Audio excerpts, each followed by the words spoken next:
चलिए guys, welcome back. तो दोस्तों हम थे budget and budgetary control chapter पर, जिसमें कि हमने दोस्तों अभी अभी एक कॉन्सेप्चुअल पोर्शन कंप्लीट किया, जिसके अंदर की हमने देखा कि किस तरीके से फंक्शनल बजट्स बनाए जाते हैं और मास्टर बजट बनाए जाते हैं। राइट दोस्तों, उसमें हमने देखा कि किस तरीके से सबसे पहले हम सेल्स का डेटा इकट्ठा करते हैं, फिर सेल्स से हम एक कदम पीछे उठाते हैं तो हमें प्रोडक्शन का डेटा मिल जाता है। राइट, सेल्स और प्रोडक्शन के बीच में जो डिफरेंस आता है वो किसका आता है? फिनिश गुड्स की इन्वेंट्री का आता है। अगर फिनिश गुड्स की इन्वेंट्री दोस्तों ईयर के बिगिनिंग में भी वही है जो कि हमें ईयर के एंड में रखनी है, तो अल्टीमेटली हमें प्रोड्यूस उतना करना पड़ेगा जितना हमें सेल करना है। लेकिन क्योंकि इन्वेंट्री के लेवल्स चेंज हो सकते हैं, उसकी वजह से हमारा प्रोडक्शन चेंज हो जाता है as compare to sales. Okay, फिर दोस्तों प्रोडक्शन से वापस से हम पीछे की तरफ जाते हैं और हमें क्या मिल जाता है कि आखिर हमें कितना परचेज करना है। राइट दोस्तों, इसमें भी रॉ मटेरियल की इन्वेंट्री का ओपनिंग बैलेंस और closing balance actually plays role in determining how much we have to purchase from our suppliers. Right, इसी बीच दोस्तों हम लेबर की भी प्लानिंग कर सकते हैं कि पर्सनल डिपार्टमेंट को आखिर कितने लेबर्स रिक्रूट करने पड़ेंगे। ओके दोस्तों, ये हमने सीखा कि किस तरीके से फंक्शनल बजट बनाया जाता है। इसके बाद हमने सीखा था कि आखिर मास्टर बजट किस तरीके से बनाया जाता है। उसमें हमने देखा कि हम लिखते हैं कि आखिर हमारा बजटेड सेल्स कितना है और उसके करस्पॉन्डिंग हमारा आखिर मटेरियल का कॉस्ट कितना लगने वाला है, लेबर का कॉस्ट कितना लगने वाला है, वेरिएबल ओवरहेड्स, फिक्स्ड ओवरहेड्स आखिर कितने लगने वाले हैं। ओके दोस्तों, इसके बाद यहां पर हमने सीखा था कि टाइप्स ऑफ बजट आखिर क्या होते हैं। तो दोस्तों हमने यहां पर देखा था कि फंक्शनल बजट्स होते हैं, मास्टर बजट होते हैं, कैपेसिटी वाइज बजट अभी सीखना बाकी है, period wise budget is just a theoretical concept. Right, इसका मतलब एक्चुअली कोई प्रैक्टिकल क्वेश्चन बनेगा नहीं। और दोस्तों अदर बजट्स में हमें कैश बजट सीखना है। ओके दोस्तों, इससे पहले कि हम आगे के बजट्स सीखें, हम यहां पर क्वेश्चन की शुरुआत करते हैं। Let us come on to our first question, budgets and budgetary control chapter. First question. Okay, question number 1 is a single product company estimated its sales for the next year quarter wise as under. दोस्तों हमने तो जो example लिया था उसमें दो products थे, लेकिन ये जो क्वेश्चन छपा है सिर्फ किसका है? सिंगल प्रोडक्ट का, यानी काम थोड़ा सा आसान हो जाएगा। ओके दोस्तों, सिंगल प्रोडक्ट कंपनी और इनका इन्होंने हमें सेल्स दे रखा है नेक्स्ट ईयर का क्वार्टर वाइज। क्वार्टर वन में दोस्तों कितनी यूनिट सेल करने वाले हैं? 30,000। क्वार्टर नंबर 2 में they are going to sell 37,500 units, quarter 3 में 41,250 और क्वार्टर नंबर 4 में यहां पर ये सेल करने वाले कितना? 45,000 यूनिट्स, है ना। फटाफट दोस्तों कैलकुलेटर का कमाल दिखाएं और यहां पर बताएं कि आखिर कितना हमारा टोटल सेल हो जाने वाला है। ओके तो दोस्तों यहां पर हमारा 30,000 प्लस 37,500 प्लस 41,250 प्लस 45,000, यानी कि हमारा टोटल सेल होने वाला है 153,750। ओके, यहां पर टोटल सेल होने वाला है 153,750। Okay, the opening stock of finished goods is 10,000 units and the company expects to maintain the closing stock of finished goods at 16,250 at the end of the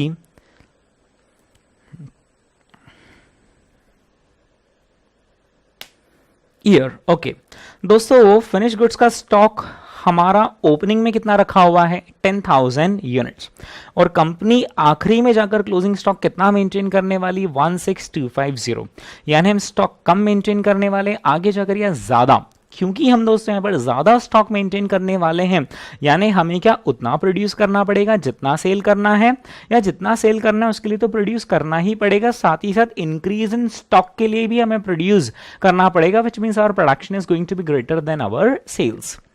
The production pattern in each quarter is based on 80% of the sales of the current quarter and 20% of the sales of the next quarter. ये क्या कह रहे हैं?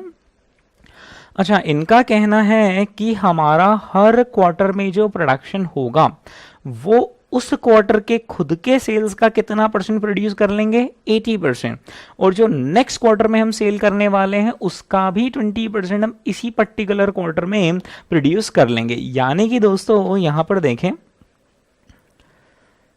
यहां पर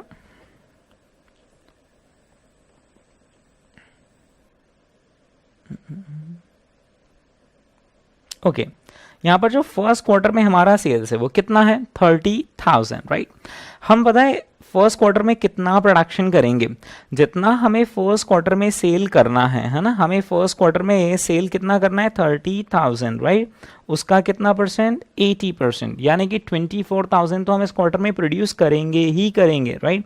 इसे हम जाकर मेमोरी में प्लस कर लेते हैं। साथ ही साथ दोस्तों जो हमें नेक्स्ट क्वार्टर में प्रोडक्शन करना है, कितना करना है नेक्स्ट क्वार्टर में प्रोडक्शन 37,500 का हमें प्रोडक्शन करना है। ये जो 37,500 का प्रोडक्शन है उसका भी हम कितना 20% प्रोड्यूस कर लेंगे इसी क्वार्टर में। इसे भी हम मेमोरी में प्लस करते हैं, मेमोरी रिकॉल करते हैं, हमारा प्रोडक्शन आता है 31,500 दोस्तों हम प्रोड्यूस करेंगे, ठीक है, ओके।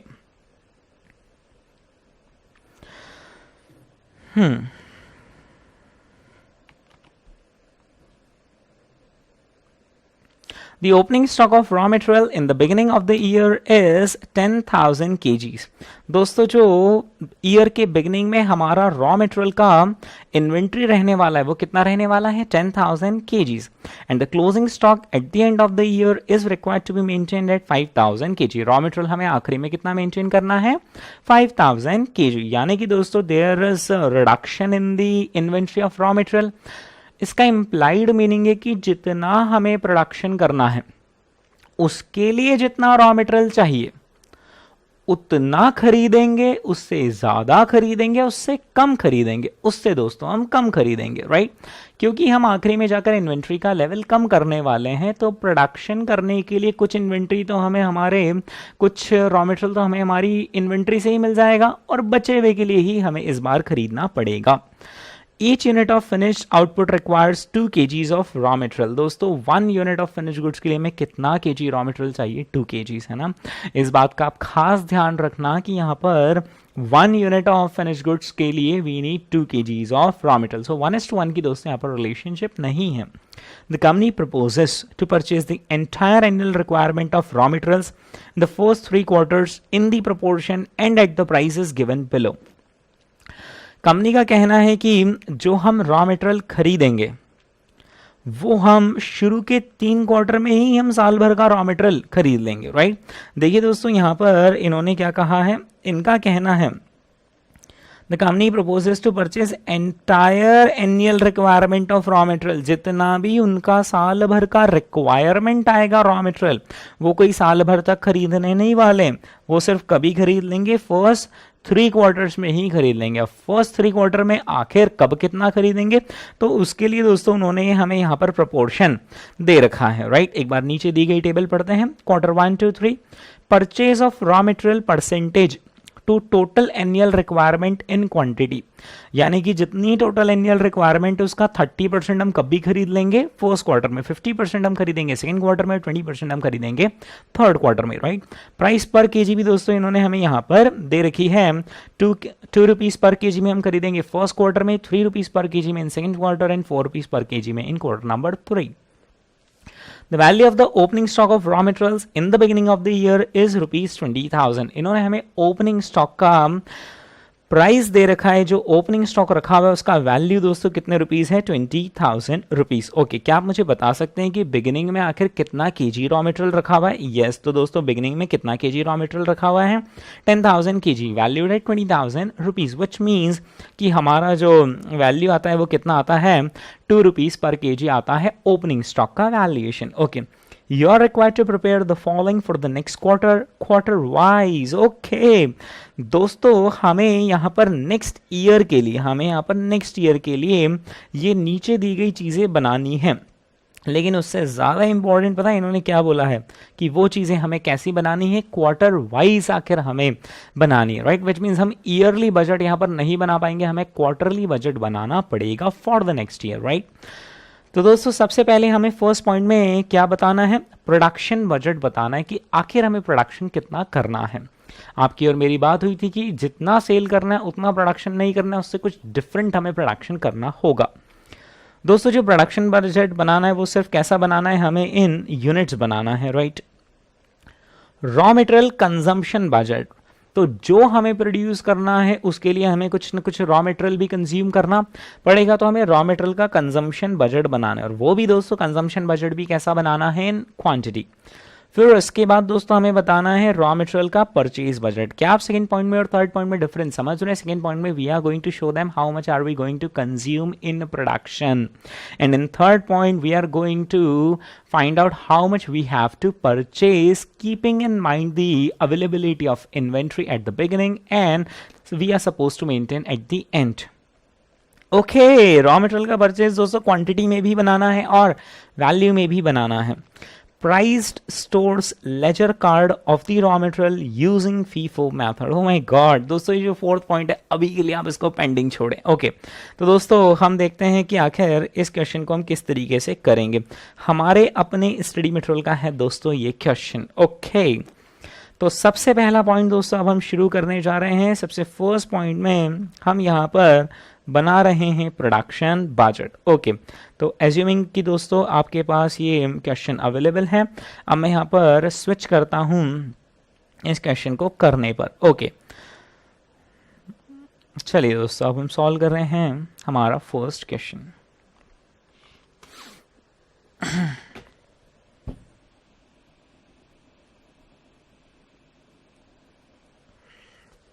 हाँ जी, तो दोस्तों सबसे पहले हमें यहां पर क्या बनाना था? चलिए दोस्तों, तो फर्स्ट पॉइंट में हमें बनाना है प्रोडक्शन बजट की आखिर हम कितना प्रोडक्शन करेंगे। Now how much are we going to produce actually depends on how much we have to sell. Okay, तो दोस्तों हम देखते हैं आखिर यहां पर हमें कितना सेल करना है। ओके, तो दोस्तों हमने देखा कि first quarter, second quarter, third quarter और फोर्थ क्वार्टर में हमें इतना इतना सेल करना है, राइट, है ना। सिंपल दोस्तों, आप इन चारों नंबर्स को कैलकुलेटर पर ऐड करेंगे। So we have to sell 30,000 plus we have to sell 37,500 plus 41250 plus 45,000, right. So total comes to 153750 units हमें सेल करनी है। क्या जितनी सेल करनी है उतनी ही प्रोड्यूस करनी है? नहीं, राइट, क्योंकि जितनी सेल करनी है उसमें ये जो 10,000 यूनिट्स ओपनिंग स्टॉक की हमारे पास रखी हुई होगी, ये तो अवेलेबल ही होगी, तो इतना तो हमें प्रोड्यूस करने की जरूरत ही नहीं है। तो 153,750 में से हम कितना माइनस कर देंगे? 10,000 हम माइनस कर देंगे, जो ओपनिंग का रखा हुआ है उतना हमें प्रोड्यूस करने की जरूरत नहीं है, राइट। तो आपके कैलकुलेटर में दोस्तों अभी नंबर आ रहा है 143,750 यूनिट्स हमें प्रोड्यूस करनी है, राइट। लेकिन दोस्तों हमें कुछ यहाँ पर क्लोजिंग स्टॉक भी रखना है। कितनी यूनिट्स का हमें क्लोजिंग स्टॉक रखना है? 16250 यूनिट्स का हमें क्लोजिंग स्टॉक रखना है। तो इतना रखने के लिए हमें और प्रोड्यूस करना पड़ेगा, यानी आप कैलकुलेटर में क्या करेंगे? 16250 को ऐड कर लेंगे। तो दोस्तों हमारा टोटल प्रोडक्शन आता है, एनुअल प्रोडक्शन कितना आता है? 1,60,000 यूनिट्स आता है हमारा टोटल एनुअल प्रोडक्शन। लेकिन दोस्तों यहाँ पर क्वेश्चन ने खास बात हमें कही थी। क्वेश्चन का कहना था कि जो हमारा प्रोडक्शन पैटर्न रहेगा वो कितना रहेगा? 80% of the sales in the current quarter, यानी कि जितना हम करंट क्वार्टर में सेल करने वाले हैं उसका कितना परसेंट ही उस क्वार्टर में प्रोड्यूस कर सकते हैं? 80%। और 20% of the sales of the next quarter, यानी नेक्स्ट क्वार्टर में जो हम सेल करने वाले हैं उसका 20% हम करंट क्वार्टर में प्रोड्यूस कर लेंगे, राइट। तो दोस्तों यहाँ पर हमें क्या करना पड़ेगा? हमें यहाँ पर सिर्फ एनुअल प्रोडक्शन निकालना छोड़ देना है, या हमें क्वार्टर वाइज भी यहाँ पर प्रोडक्शन बताना पड़ेगा। तो दोस्तों हम क्या करते हैं, सबसे पहले हम एनुअल प्रोडक्शन निकाल लेते हैं और बाद में उसको हम क्वार्टर वाइज प्रोडक्शन में ब्रेक डाउन कर लेंगे। हम ऐसा कर लेंगे तो हमारा फर्स्ट पॉइंट कंप्लीट हो जाएगा। ओके, चलिए दोस्तों, तो हम इसे करना शुरू करते हैं। हाँ जी, तो सबसे पहले हम यहाँ पर हमारा टोटल एनुअल प्रोडक्शन कैलकुलेट कर रहे हैं कि आखिर हमारा टोटल एनुअल प्रोडक्शन हम कितना करने वाले हैं। टोटल एनुअल प्रोडक्शन, ऑब्वियसली ये जो टोटल एनुअल प्रोडक्शन हम निकालने वाले हैं, कैसे निकालने वाले हैं? इन यूनिट्स। ओके, अब इस टोटल एनुअल प्रोडक्शन को हम कैलकुलेट करने के लिए एक टेबल जैसा कुछ बना लेते हैं। खैर टेबल में कुछ खास नहीं रहेगा, 2 ही कॉलम रहेंगे, राइट। तो यहाँ पर एक तो हो जाएगा पर्टिकुलर्स के जैसा कॉलम कुछ, और एक आ जाएंगी यहाँ पर यूनिट्स। हाँ जी, क्या मुझे बता सकते हैं दोस्तों अब हमें क्या करना रहेगा? हमें चारों क्वार्टर के सेल्स को ऐड करके यहाँ पर लिखना पड़ेगा। यहाँ पर आ जाएगा टोटल सेल्स इन 4 क्वार्टर्स। ओके तो दोस्तों हमने निकाल लिया था कि आखिर हमारा टोटल सेल इन 4 क्वार्टर्स कितना होने वाला है। So it was 153750 units, right. इसके अंदर हम ऐड करेंगे या लेस करेंगे? हम इसमें लेस करेंगे ओपनिंग स्टॉक। ओके दोस्तों ओपनिंग स्टॉक हमारे पास कितना रखा हुआ है ना? 10,000 यूनिट्स हमारे पास ओपनिंग स्टॉक रखा हुआ है ना? ओके 10,000 यूनिट्स हम यहाँ पर लेस करेंगे और ऐड करेंगे हम यहाँ पर closing stock. Okay closing stock दोस्तों हम कितना मेंटेन करने वाले हैं? 16,250 यूनिट्स है ना, ऐसे क्वेश्चन में दे रखा है 16,250 यूनिट्स हम क्लोजिंग स्टॉक मेंटेन करने वाले हैं, राइट। यहाँ पर हमें दिया हुआ है 16,250 यूनिट्स हम क्लोजिंग स्टॉक मेंटेन करने वाले हैं।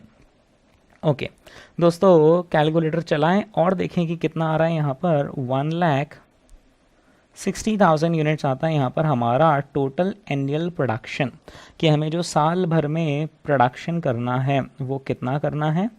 1,60,000 यूनिट्स का हमें प्रोडक्शन करना है। ओके लेकिन क्वेश्चन ने हमें सिर्फ एनुअल प्रोडक्शन का नहीं बोला था, क्वेश्चन ने हमें बोला था कि आखिर आप क्वार्टर वाइज भी बताएं कि आप कितना कितना प्रोडक्शन करने वाले हैं। ओके तो दोस्तों अब हम एक काम करते हैं, इनको अब हम क्वार्टरली प्रोडक्शन बजट बनाकर बता देते हैं, ठीक है। ओके चलिए तो हम यहाँ पर बना रहे हैं प्रोडक्शन बजट।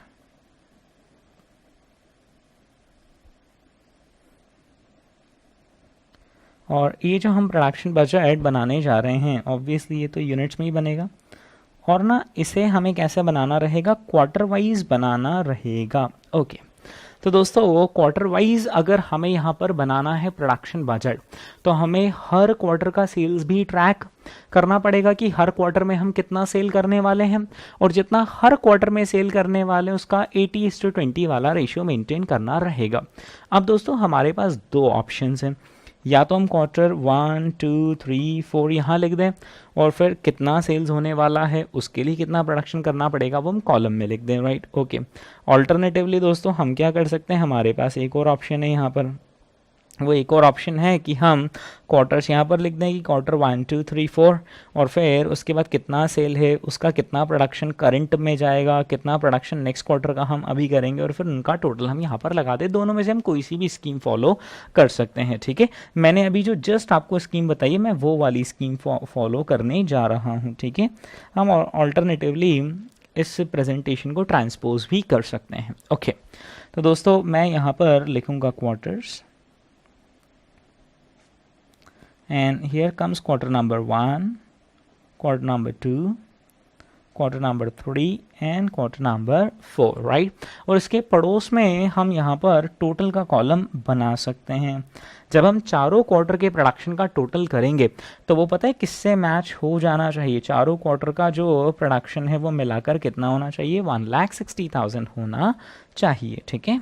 ओके हाँ जी, और यहाँ पर हम बना रहे हैं पर्टिकुलर्स का कॉलम। ओके प्रोडक्शन बजट बनाए तो दोस्तों सबसे पहला नंबर हम यहाँ पर क्या लिख दें, आप ही बताइए। सबसे पहला नंबर हम यहाँ पर लिख देंगे सेल्स, की आखिर हम कितना सेल्स क्वार्टर वाइज करने वाले हैं। ओके तो दोस्तों आप देखें आपके नोट्स में क्वेश्चन में कि सेल्स कितना दे रखा क्वार्टर वाइज, तो दोस्तों फर्स्ट क्वार्टर में सेल्स दे रखा है 30,000 यूनिट्स, सेकेंड क्वार्टर का सेल्स दे रखा है 37,500 यूनिट्स, थर्ड क्वार्टर का सेल है 41,250 यूनिट्स और फोर्थ क्वार्टर का सेल्स है 45,000 यूनिट्स, ठीक है। ओके ये हमने क्या किया, हर क्वार्टर का हमने सेल्स लिख लिया, ठीक है। अब हम सिंपल क्या करते हैं दोस्तों, जो हर क्वार्टर का सेल्स है उसका 80% तो करंट में लिख देते हैं, है ना, और जो नेक्स्ट क्वार्टर का सेल्स है उसका 20% भी हम प्रीवियस वाले क्वार्टर में लिख देते हैं, राइट। यानी कि हम यहाँ पर सबसे पहले लिख रहे हैं कि प्रोडक्शन इन करंट क्वार्टर आखिर हम कितना करने वाले, और जो हम प्रोडक्शन इन करंट क्वार्टर करने वाले हैं वो कितना होगा? 80% of the sales in current quarter, 80% of the sales in current quarter, ठीक है। ओके और फिर उसके बाद जो हम प्रोडक्शन करेंगे, है ना, इसको ऐसा लिख लो, प्रोडक्शन इन करंट क्वार्टर की बजाय आप इसको लिख लो प्रोडक्शन फॉर करंट क्वार्टर, है। और इसके नीचे वाली लाइन में क्या लिख लेंगे दोस्तों, production for next quarter. Okay, so production for next quarter would be कितना percent, 20% of the sale in next quarter.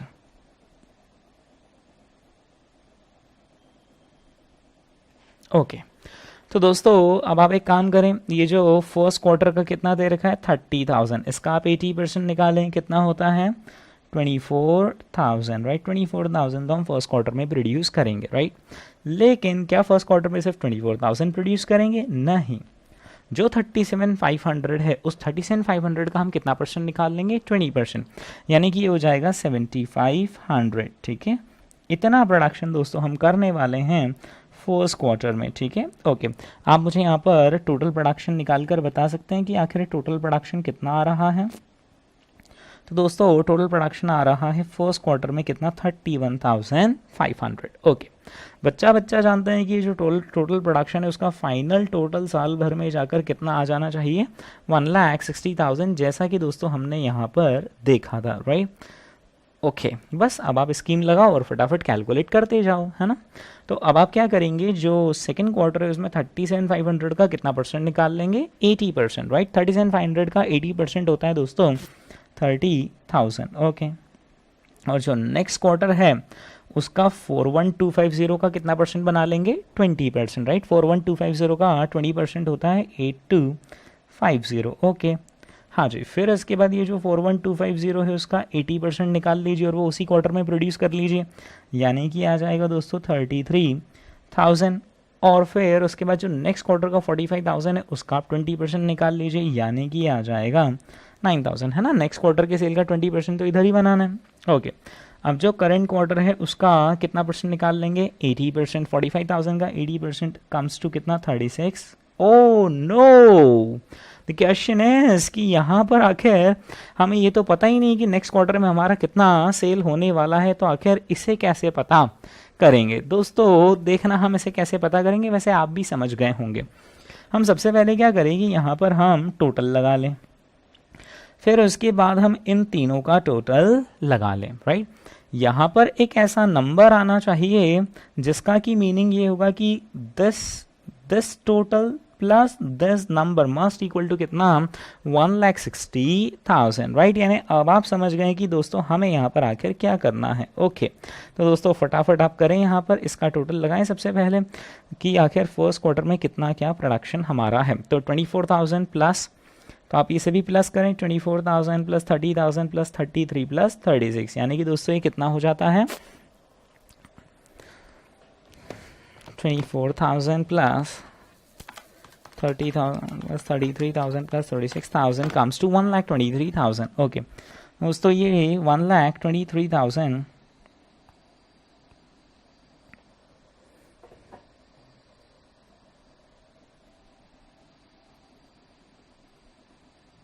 यहाँ पर आ जाएगा। अब आप डिफरेंस निकाल लीजिए, 1,23,000 और 1,60,000 का आप डिफरेंस निकाल लीजिए दोस्तों, कितना आता है ये डिफरेंस,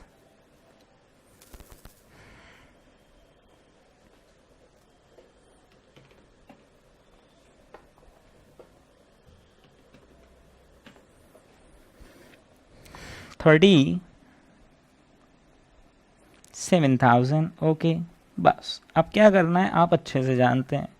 यहाँ पर हम सिंपल क्या कर लेंगे, यहाँ पर हम बैलेंसिंग फिगर लिख देंगे कि हम इतना यहाँ पर प्रोडक्शन करेंगे, है ना। बैलेंसिंग फिगर आप निकाल लीजिए, 37,000 में से आप क्या क्या माइनस कर देंगे, 7,500, 8,250 और 9,000, राइट। ये आता है 12,250, ठीक है। 12,250 दोस्तों हम इस पर्टिकुलर क्वार्टर में प्रोडक्शन करेंगे।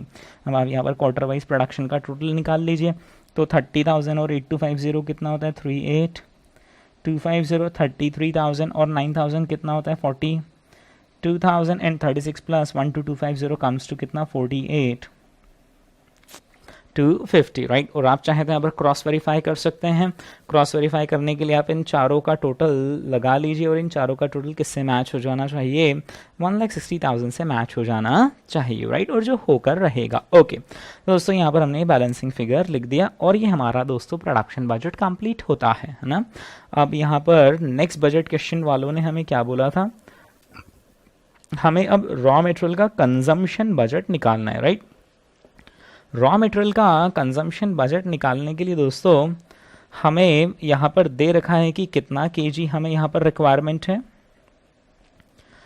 2 kgs of raw material is required to produce 1 unit of finish goods, right. यानी कि दोस्तों हम सिंपल क्या करेंगे, यहाँ पर जो भी हम प्रोडक्शन करने वाले हैं, राइट, जितना भी हम प्रोडक्शन करने वाले, खैर सीधे टोटल प्रोडक्शन ही ले लो। टोटल प्रोडक्शन हम कितना करने वाले हैं, 1,60,000। उसको सिंपल दोस्तों किससे मल्टीप्लाई कर लेंगे, हम 2 kg से मल्टीप्लाई कर लेंगे। जैसे ही मल्टीप्लाई कर लेंगे तो ये आ जाएगा कि हमें साल भर में आकर कितना रॉ मटेरियल कंज्यूम करना है, राइट। लेकिन दोस्तों क्या हमें सिर्फ साल भर का कंजम्पशन बताना है, हमें क्वार्टर वाइज बताना है। क्वार्टर वाइज, क्योंकि जो वर्ड क्वार्टर वाइज क्वेश्चन ने लिखा है ना, वो वर्ड क्वार्टर वाइज क्वेश्चन ने कहां पर लिखा है, इन सारे पॉइंट्स के पहले लिखा हुआ है उन्होंने वर्ड क्वार्टर वाइज, राइट। यानी इसका इंप्लाइड मीनिंग कि हमें नीचे दी गई हर चीज को कैसा करना है, क्वार्टर वाइज, ओके। चलिए दोस्तों हम बनाते हैं यहाँ पर सेकेंड पॉइंट अब हम करने जा रहे हैं क्वेश्चन का, जिसमें हम लिखने वाले हैं रॉ मटेरियल का कंजम्पशन कैसा, quarter wise, okay. So second point, raw material consumption quarter wise. Raw material consumption budget. Okay. Obviously ये क्वांटिटी में ही बनने वाला है, इन क्वांटिटी, है ना। और क्योंकि हमें इसे क्वार्टर वाइज बनाना है तो हमें यहाँ पर क्वार्टर 1 2 3 4 लिखना पड़ेगा, ओके। तो हम यहाँ पर लिखते हैं पर्टिकुलर्स, यहाँ पर हम लिखते हैं क्वार्टर 1 2 3 4 और यहाँ पर हम लिख देते हैं टोटल, ओके। तो दोस्तों यहाँ पर अब हम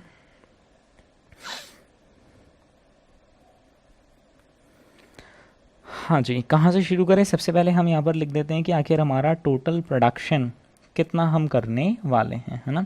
तो टोटल प्रोडक्शन होने वाला है 31,500, टोटल प्रोडक्शन होने वाला है 38,250, टोटल प्रोडक्शन यहाँ पर है 42,000, ऊपर से मैं कॉपी करके लिख रहा हूँ, और 48,250, राइट। तो साल भर का हमारा प्रोडक्शन कितना होने वाला है, 1,60,000, राइट। बस अब हम यहाँ पर लिख देंगे कि आखिर हमारा रॉ मटेरियल का कंजम्पशन कितना होने वाला है, ओके। तो हम यहाँ पर लिख देंगे raw material consumption per unit, कि आखिर हर एक यूनिट में कितना रॉ मटेरियल कंज्यूम होने वाला है। तो हर बार एक ही आएगा, 2 kgs, है ना, 2 kgs, हर बारी हम 2 kgs रॉ मटेरियल लगाने वाले हैं, राइट। यहाँ पे टोटल की कोई ज़रूरत नहीं है ना, ओके। अब हम यहाँ पर लिख लेते हैं टोटल RM कंजम्पशन, कि आखिर टोटल रॉ मटेरियल का कंजम्पशन कितना होने वाला है, ओके। ऑब्वियसली इन kgs ही आएगा, है ना, ओके। तो बार बार आगे kgs लिखने की बजाय हम यहाँ पर ही लिख लेते हैं इन kgs, ओके। सिंपल दोस्तों, आपको इसे मल्टीप्लाई करना है। सो 31,500 मल्टीप्लाई बाय 2 गिव्स यू कितना, 63,000 kgs यहाँ पर लगेगा रॉ मटेरियल। 38,250 को हम किससे मल्टीप्लाई कर लेंगे, 2 से, यानी कि आ जाएगा 76,500, ओके। 42,000 इंटू 2 84,000 और 48,250 इंटू 2 यानी कि 96,500, है ना। इन सभी का दोस्तों टोटल लगाएं, ये यहाँ पर आ जाएगा 3,20,000 kgs का दोस्तों हम यहाँ पर रॉ मटेरियल का कंजम्पशन करने वाले हैं, ओके। दोस्तों रॉ मटेरियल का जो कंजम्पशन आएगा, वो रॉ मटेरियल का कंजम्पशन बनाना था हमें, ये हमने बना दिया इजीली, 3,20,000, राइट। अब जो ज़्यादा दिमाग लगेगा ना, वो एक्चुअली पता है किसमें लगने वाला है, हमारे थर्ड पॉइंट में लगने वाला है, जिसमें कि हमें बताना है कि आखिर हमारा रॉ मटेरियल का परचेज बजट कितना होगा, राइट। इसमें दोस्तों पता है हमें क्या करना पड़ेगा, जो अभी अभी हमने निकाला ना कि हम रॉ मटेरियल कितना कंज्यूम करने वाले हैं, हम कंज्यूम करने वाले हैं 3,20,000 kgs of raw material, okay. जो कंज्यूम करना है उतना थोड़ी ना खरीदना पड़ता है, उसमें से कुछ तो हमारे पास opening stock of raw material available ही होता है। तो जितना कंज्यूम करना है उसमें से कुछ तो ओपनिंग स्टॉक में अवेलेबल ही, वो हमें खरीदने की कोई ज़रूरत नहीं है, तो वो 10,000 केजीज हम क्या कर देंगे, लेस कर देंगे, राइट। लेकिन जो हमें आखिरी में रखना है क्लोजिंग स्टॉक, उसे हम ऐड कर देंगे, कितना, 5,000 केजी। यह आ जाएगा हमारा total annual raw material purchase requirement. और जो total annual raw material purchase requirement आएगी उसका हम 30%, 50% और 20% क्वार्टर वाइज बांट देंगे। और जिस दिन हम उसे यहाँ पर रुपए से मल्टीप्लाई कर देंगे 2, 3, 4 रुपीज़ से, तो हमारा रॉ मटेरियल का परचेज बजट आ जाएगा both in quantity as well as in value. Okay, so now let's execute the question. हाँ जी, हम करने जा रहे हैं यहाँ पर पॉइंट नंबर 3। तो पॉइंट नंबर 3 में हमें बनाना है रॉ मटेरियल परचेज बजट।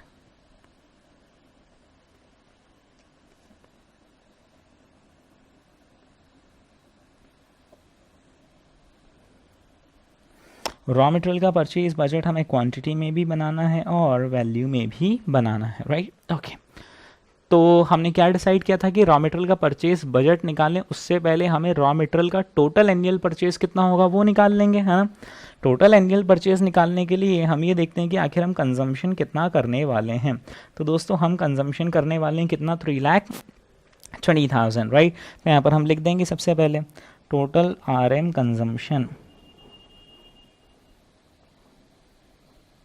है ना, सिंपल। यहाँ पर तो अभी 2 कॉलम ही बना रहे हैं, अभी हम क्वार्टर वाइज थोड़ी ना बना सकते, पहले तो एनुअल डेटा कैलकुलेट करना पड़ेगा और फिर उसे हम स्प्रेड कर देंगे इन क्वार्टर वाइज। तो टोटल RM कंजम्पशन है 3,20,000। ओके, इस टोटल RM कंजम्पशन में हम लेस कर देंगे ओपनिंग स्टॉक,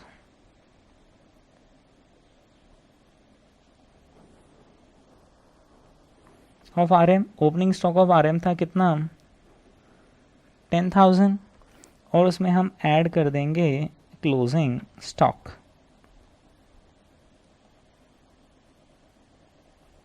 तो क्लोजिंग स्टॉक हमें कितना रखना था, 5,000।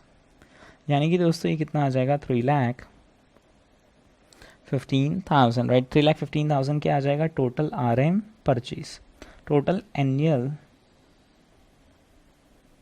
RM परचेज, ठीक है। ओके, बस इस टोटल एनुअल RM परचेज को दोस्तों हम स्प्लिट कर देंगे कि आखिर ये जो टोटल एनुअल RM परचेज है उसका कितना कितना परसेंट आखिर हम कौन से क्वार्टर में परचेज करने वाले हैं। ओके, तो अब हम यहाँ पर क्या कर लेंगे, इस स्टेटमेंट को तो यहाँ पर क्लोज कर लेंगे और अब हम यहाँ पर RM परचेज बजट बना लेते हैं क्वार्टर वाइज।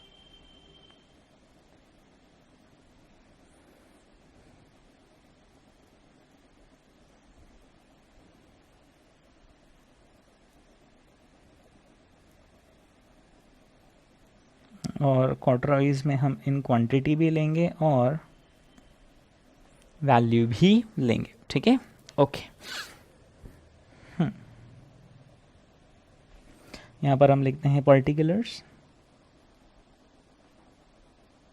और यहाँ पर हम लिखते हैं क्वार्टर्स। तो बताइए क्वार्टर में से कितने क्वार्टर आएंगे, first quarter, second quarter and then third quarter, और पड़ोस में यहाँ पर आ जाएगा टोटल का कॉलम, ठीक है।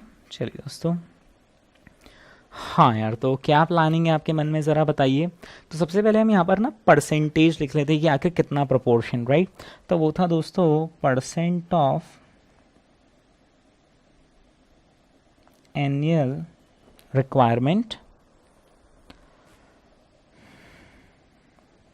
Percent of annual requirement. तो कितना परसेंट हम यहाँ पर खरीदने वाले थे, 30% रिक्वायरमेंट हम यहाँ खरीदने वाले थे, 50% रिक्वायरमेंट हम यहाँ खरीदने वाले थे और 20% ऑफ द रिक्वायरमेंट हम यहाँ पर खरीदने वाले थे, ठीक है। ओके, अब हम यहाँ पर लिख लेते हैं quantity of RM to be purchased,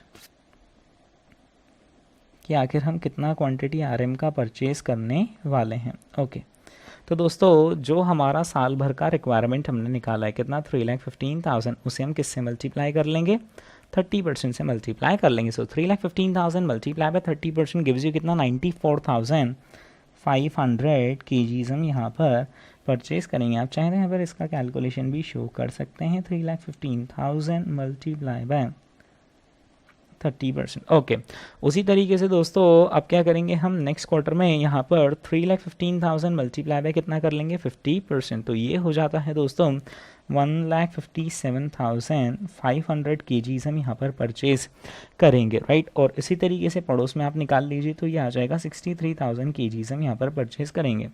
obviously जो साल भर का टोटल आएगा वो कितना आएगा, 3,15,000 आएगा, है ना। अब हम यहाँ पर और क्या लिख लें, बताते जाइए। रॉ मटेरियल का रेट पर केजी, रॉ मटेरियल का रेट पर केजी। ओके, तो रॉ मटेरियल का रेट पर केजी दोस्तों यहाँ पर उन्होंने दे रखा था कितने रुपीज़, 2 रुपीज़। यहाँ पर दे रखा था उन्होंने कितना, 3 रुपीज़। और यहाँ पर दे रखा था 4 रुपीज़, राइट। अब हम यहाँ पर इसे मल्टीप्लाई कर लेंगे तो हमें पता चल जाएगा कि आखिर हमारा टोटल RM परचेज कितना है साल भर का। ओके, तो दोस्तों यहाँ पर आ जाएगी total RM purchase value. Okay, तो 94,500 इंटू 2 कीजिए दोस्तों, ये आ जाएगा 1,89,000। फिर 157,500 इंटू 3 रुपीज़, ये आ जाएगा 4,72,500। और फिर इसके बाद आ जाएगा 63,000 इंटू 4 यानी कि 2,52,000। ओके, हाँ जी, तो ये आ जाएगा 9,13,500। ये आ जाएगा दोस्तों 9,13,500। ओके, तो ये दोस्तों हमने यहाँ पर रॉ मटेरियल का परचेज बजट बना लिया, है ना।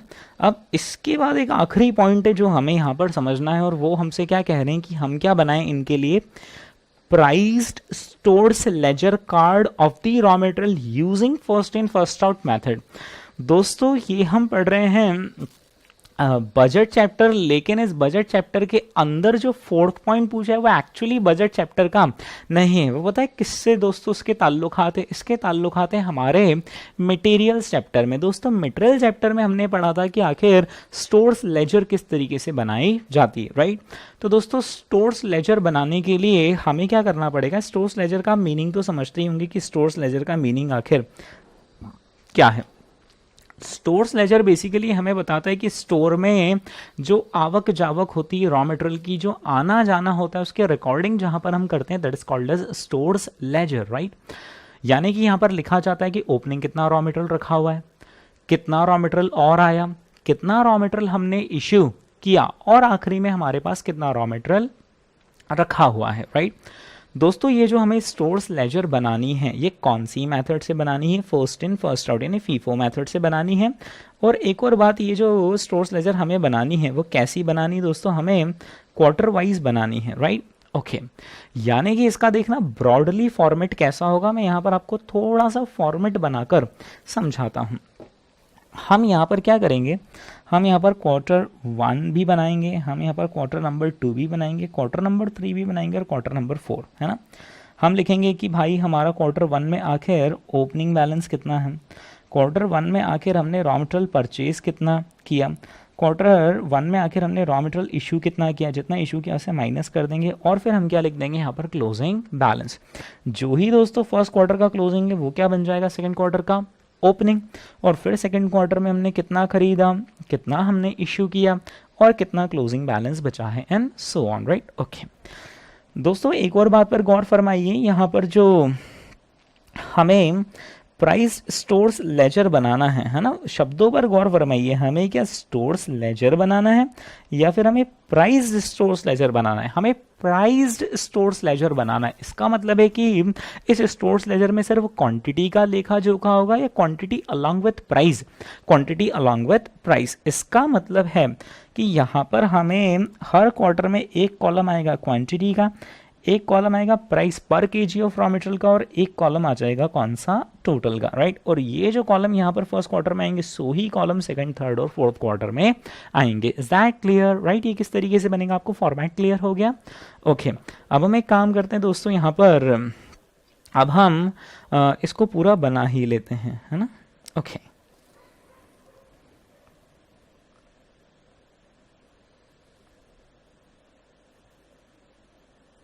चलिए दोस्तों, तो अब हम इसको पूरा यहाँ पर बना लेते हैं। अब थोड़ा व्यवस्थित आपको कॉपी के अंदर जगह का मैनेजमेंट दोस्तों करना पड़ेगा। ओके फोर्थ पॉइंट है प्राइस्ड स्टोर्स लेजर।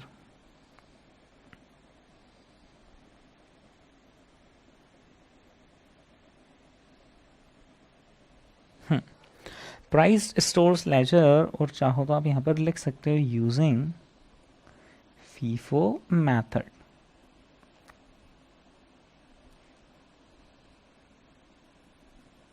ओके, तो क्या क्या डिस्कशन हुआ था हमारा।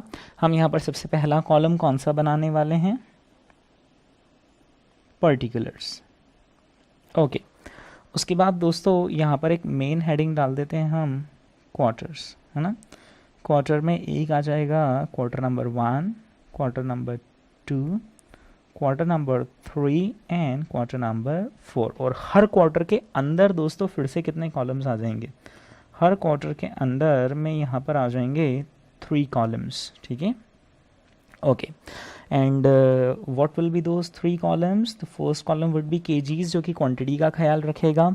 दूसरा कॉलम होगा रेट, जो कि रेट पर केजी होगा, राइट है ना, रेट पर केजी। और फिर यहाँ पर आ जाएगा हमारा टोटल का कॉलम, यानी कि आप इसे टोटल भी बोल सकते हैं, अमाउंट भी बोल सकते हैं और वैल्यू भी बोल सकते हैं, राइट। यही 3 कॉलम दोस्तों आखिरी तक जाएंगे, ठीक है।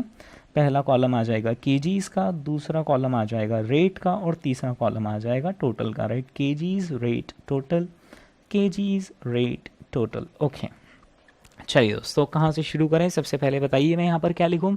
सबसे पहले हम लिखेंगे यहाँ पर ओपनिंग बैलेंस। ओके, तो ये आ जाएगा दोस्तों यहाँ पर ओपनिंग बैलेंस। ओके, तो आप मुझे बता सकते हैं कि रॉ मटेरियल का ओपनिंग बैलेंस कितना हमें दे रखा था क्वेश्चन में। दोस्तों रॉ मटेरियल का ओपनिंग बैलेंस हमें दे रखा था 10,000 केजीज, राइट। आप मुझे प्राइस बता सकते हैं कि रेट क्या था उसका। उसका रेट था दोस्तों 2 रुपीज़, राइट। तो यहाँ पर टोटल कितना आ जाता है 20,000। ओके, ओपनिंग बैलेंस के बाद दोस्तों हमें क्या करना है यहाँ पर स्टोर्स लेजर में, कि हमने कितना उस पर्टिकुलर क्वार्टर में परचेज किया, ठीक है। ओके, तो आप क्या करना, मैं आपको एक सजेशन देता हूँ कि यहाँ पर जो फर्स्ट लाइन है वो तो हर जगह पर क्लोजिंग ओपनिंग बैलेंसेस ही आएंगे, है ना। उसके नीचे ना 1 या 2 लाइन की जगह और छोड़ देना। ऑटोमेटिकली आपको आगे जाकर कारण पता चल जाएगा कि आखिर मैंने ऐसा क्यों बोला, राइट। देखो मैं भी छोड़ रहा हूँ, आपको भी छोड़ना है, ठीक है। तो यहाँ पर आ जाता है परचेज, ठीक है। ओके, तो दोस्तों परचेज हमने फर्स्ट क्वार्टर में कितना केजी परचेज करने का प्लान बनाया था रॉ मटेरियल का। ज़रा देखो रॉ मटेरियल का परचेज कितना क्वांटिटी हम परचेज करने वाले थे फर्स्ट क्वार्टर में, 94,500, ठीक है। 94,500 हम यहाँ पर लिख देते हैं कि हम 94,500 परचेज करेंगे फर्स्ट क्वार्टर में। और फर्स्ट क्वार्टर में किस रेट में हम परचेज करेंगे, 2 रुपीज़ में, ठीक है। यानी कि इसकी परचेज वैल्यू कितनी हो जाएगी, 1,89,000, ठीक है। ओके, अब इस परचेज के बाद हम यहाँ पर लेस क्या कर देंगे दोस्तों, कंजम्पशन, ठीक है, कि आखिर हम कितना रॉ मटेरियल कंज्यूम करने वाले हैं, है ना। कितना कंज्यूम करने वाले हैं ना, ये भी दोस्तों हमने ऊपर लिखा था, राइट, कि आखिर हम कितना रॉ मटेरियल कंज्यूम करने वाले हैं। ये देखें दोस्तों, फर्स्ट क्वार्टर में हमारा कंजम्पशन कितना हो जाने वाला है, 63,000 केजीज हमारा फर्स्ट क्वार्टर में कंजम्पशन हो जाने वाला है। ओके, तो कंजम्पशन हो जाने वाला है 63,000, ठीक है। ओके दोस्तों, ये जो 63,000 केजी हम कंज्यूम करेंगे, है ना, ये हम first in first out method के हिसाब से कंज्यूम करेंगे। यानी कि इस 63,000 में से जो शुरू के 10,000 होंगे वो किस रेट पे कंज्यूम होंगे, 2। और बाद के जो 53,000 होंगे वो भी किस रेट पर कंज्यूम होंगे, 2। यानी कि हम पूरे ही 63,000 के कंजम्पशन का रेट कितना लिख सकते हैं, 2 रुपीज़ लिख सकते हैं। हाँ, लेकिन मान लो कि अगर यहाँ पर हमने परचेज करा होता 2.5 पर, तो क्या हम पूरे 63,000 का रेट 2.5 लिख सकते थे, नहीं लिख सकते थे, राइट। तो दोस्तों हमें ना यहाँ पर कंजम्पशन में भी क्या करना पड़ेगा, फर्स्ट क्वार्टर तो ठीक है लेकिन उसके आगे थोड़ी सी ज़्यादा जगह हमें रखनी पड़ेगी, क्योंकि हो सकता है कि एक से ज़्यादा रेट पर कंजम्पशन हो, और जब एक से ज़्यादा रेट पर कंजम्पशन होगा तो हम उसे लेयर वाइज लिखना पड़ेगा। तो आप मेरी सलाह माने और फिर से यहाँ पर 2 से 3 लाइन की जगह छोड़ दें, और उसके बाद जाकर आप यहाँ पर लिखें क्लोजिंग बैलेंस, ठीक है। ओके,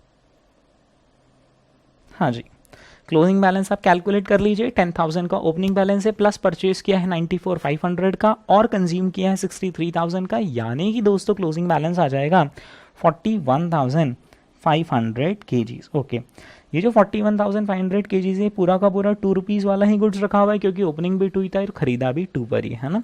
चलिए दोस्तों, वैल्यूज़ भी यहाँ पर आप फिलअप कर लीजिए, तो ये कितना आ जाएगा, 26,000 और ये आ जाएगा 83,000। ठीक है, चलिए दोस्तों, तो ऐसा का ऐसा एज इट इज़ अब हम क्या करने वाले हैं, एज इट इज़ अब हम यहाँ पर इससे यहाँ से उठाकर अब हम कहाँ पर ले जाने वाले हैं, ओपनिंग बैलेंस में ले जाने वाले हैं। ठीक है, इस 41,500 इंटू 2 और 3 83,000 को हम उठाकर ऊपर लेकर चलते हैं। Okay,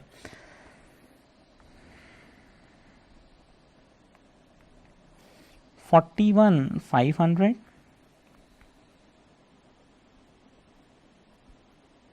at the rate of ₹2 और ये आता है 83,000। हाँ जी, अब हम देखते हैं कि सेकंड क्वार्टर में आखिर हम कितना क्या खरीदने वाले थे। ठीक है, तो ये दोस्तों लिखा है सेकंड क्वार्टर में हमारी खरीदी की क्या प्लानिंग थी, हम 1,57,500 kgs खरीदने वाले थे एट द रेट ऑफ ₹2। तो ये कितना आ जाता है 4,72,500, है ना। मैं आपको एक आइडिया दूं क्या, क्यों ना हम एक काम करें, सारे ही क्वार्टर के जो परचेजेस है वो तो फिक्स है कि भाई जो है सो है, राइट। तो क्यों ना हम उन सारे क्वार्टर के परचेजेस को वन शॉट में यहाँ पर कॉपी पेस्ट कर लें। चलिए दोस्तों कर लेते हैं। तो ये आ जाएगा 1,57,500 एट द रेट ऑफ कितने रुपीज़ 3, यानी कि आ जाएगा 472,500। ठीक है, ओके।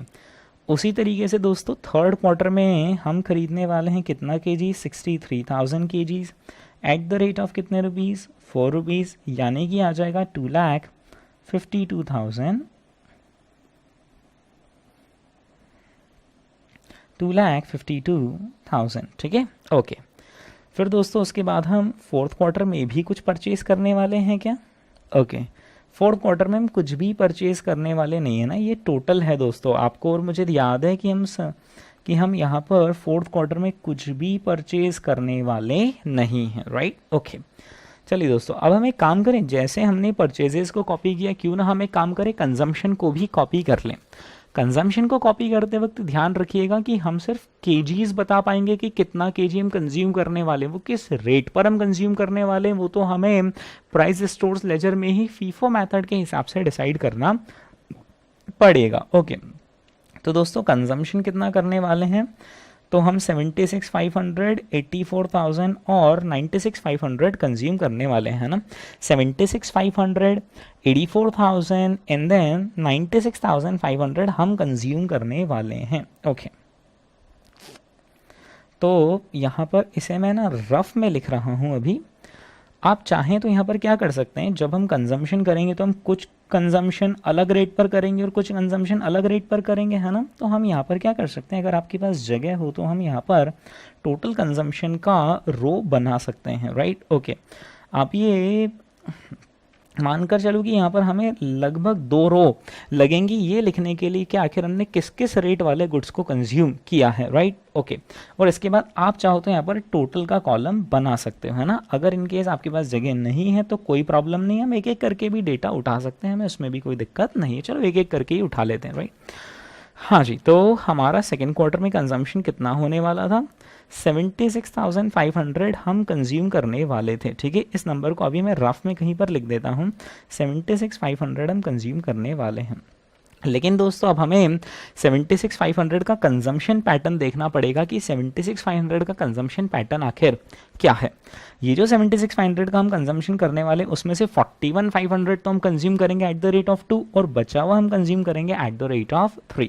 चलिए दोस्तों तो लिख लेते हैं, हम यहाँ पर 41,500 तो कंज्यूम करने वाले हैं at the rate of 2 rupees और बचा हुआ ज़रा आप कैलकुलेटर में कैलकुलेट कीजिए, 76,500 माइनस 41,500 यानी कि कितना हो जाता है 35,000। तो 35,000 हम कंज्यूम करेंगे एट द रेट ऑफ कितने रुपीज़, 3 रुपीज़। ठीक है, ओके दोस्तों। अब जो क्लोजिंग बैलेंस बचेगा वो क्लोजिंग बैलेंस देखना कितना बचेगा, हमने 157, देखो ये 41,500 तो पूरा ही खत्म हो गया और जो 157,500 है उसमें से कितना कंज्यूम कर लिया 35,000, राइट। तो दोस्तों अब हमारे पास यहाँ पर बचेगा कितना, है ना, निकाल लीजिए आप यहाँ पर कितना बचेगा हमारे पास 157,500 माइनस 35,000 यानी कि हमारे पास बचेगा 122,500 बचेगा। और पता है किस भाव का बचेगा, at the rate of ₹3, right. फटाफट दोस्तों कैलकुलेटर को कष्ट दे और टोटल वाला कॉलम फिलअप कर लें, 41,500 इंटू 2 यानी कि ये हो जाता है 83 1000 ओके। फिर 35,000 इंटू 3 यानी कि ये हो जाता है 1,05,000 ओके। और फिर 122,500 इंटू 3 यानी कि ये हो जाता है 3,67,500 ओके। दोस्तों जो ही हमने सेकेंड क्वार्टर का क्लोजिंग बैलेंस लिया है उसे हम थर्ड क्वार्टर का ओपनिंग बैलेंस बना लेते हैं। तो थर्ड क्वार्टर का ओपनिंग बैलेंस आ जाएगा 122,500 at the rate of rupees कितना 3, और यहाँ पर आ जाएगा 3,67,500 ओके। अब हम एक काम करते हैं, अब हम पता करते हैं कि थर्ड क्वार्टर में आखिर हम कितना कंज्यूम करने वाले हैं ओके। तो दोस्तों थर्ड क्वार्टर का कंजम्पशन है हमारा कितना 84,000 हम कंज्यूम करने वाले हैं ओके। 84,000 को अभी हम यहाँ पर रफ में अटका लेते हैं कि हम 84,000 कंज्यूम करने वाले हैं। दोस्तों ये जो 84,000 का कंजम्पशन है ना, ये 84,000 का कंजम्पशन ये सारा का सारा ही पता है कहाँ से आ जाएगा, ओपनिंग स्टॉक से आ जाएगा, क्योंकि ओपनिंग स्टॉक इतना भारी बैलेंस हमारे पास रखा हो तो अपना तो फ़ायदा ही हो गया। हम तो भाई 84,000 कंज्यूम करेंगे, और वो किस भाव का हम कंज्यूम करेंगे 3 रुपीज़ का कंज्यूम करेंगे। तो 84,000 इंटू 3 यानी कि कितना हो जाता है 2,52,000 2,52,000 है ना। कोइंसिडेंटली ये वाला जो नंबर आ रहा है और ये वाला जो नंबर आ रहा है वो सेम आ रहे हैं, ठीक है ओके। हाँ जी, अब आप मुझे ये बताइए कि आखिर हमारे पास क्लोजिंग बैलेंस कितना बचा हुआ रहेगा। तो आप सिंपल क्या करोगे, 122,500 में से 84,000 घटा दोगे। तो आप ज़रा घटाइए, 122,500 में से 84,000 आप घटाइए, कितना आता है ये आता है 38,500। तो 38,500 तो हमारे पास क्लोजिंग में रहेगा, और वो किस रुपए किस भाव का रहेगा 3 रुपीज़।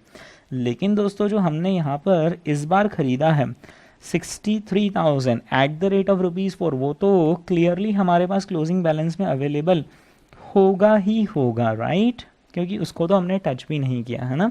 चलिए 38,500 इंटू 3 यानी कि 1155,000, और फिर यहाँ पर आ जाएगा नीचे 2,52,000 राइट, ये आ जाएगा हमारा क्लोजिंग बैलेंस, ठीक है दोस्तों। जो ही हमारा क्लोजिंग बैलेंस है वो ही अब हमारे लिए नेक्स्ट क्वार्टर का ओपनिंग बैलेंस बन जाएगा। आपने यहाँ पर जगह छोड़ी होगी क्योंकि ओपनिंग बैलेंस की भी अब 2 लेयर यहाँ पर आएंगी, ठीक है। चलिए दोस्तों, तो ओपनिंग बैलेंस में यहाँ पर आ जाएगा 38,500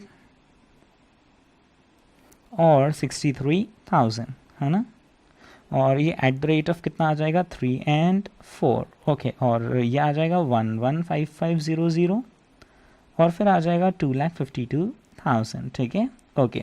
क्या हम इस क्वार्टर में कुछ भी खरीदने वाले हैं? नहीं, कुछ भी खरीदने वाले नहीं हैं, ठीक है ओके। तो वहाँ पर हम सिंपल क्या करेंगे, डैश डैश कर देंगे, है ना ओके।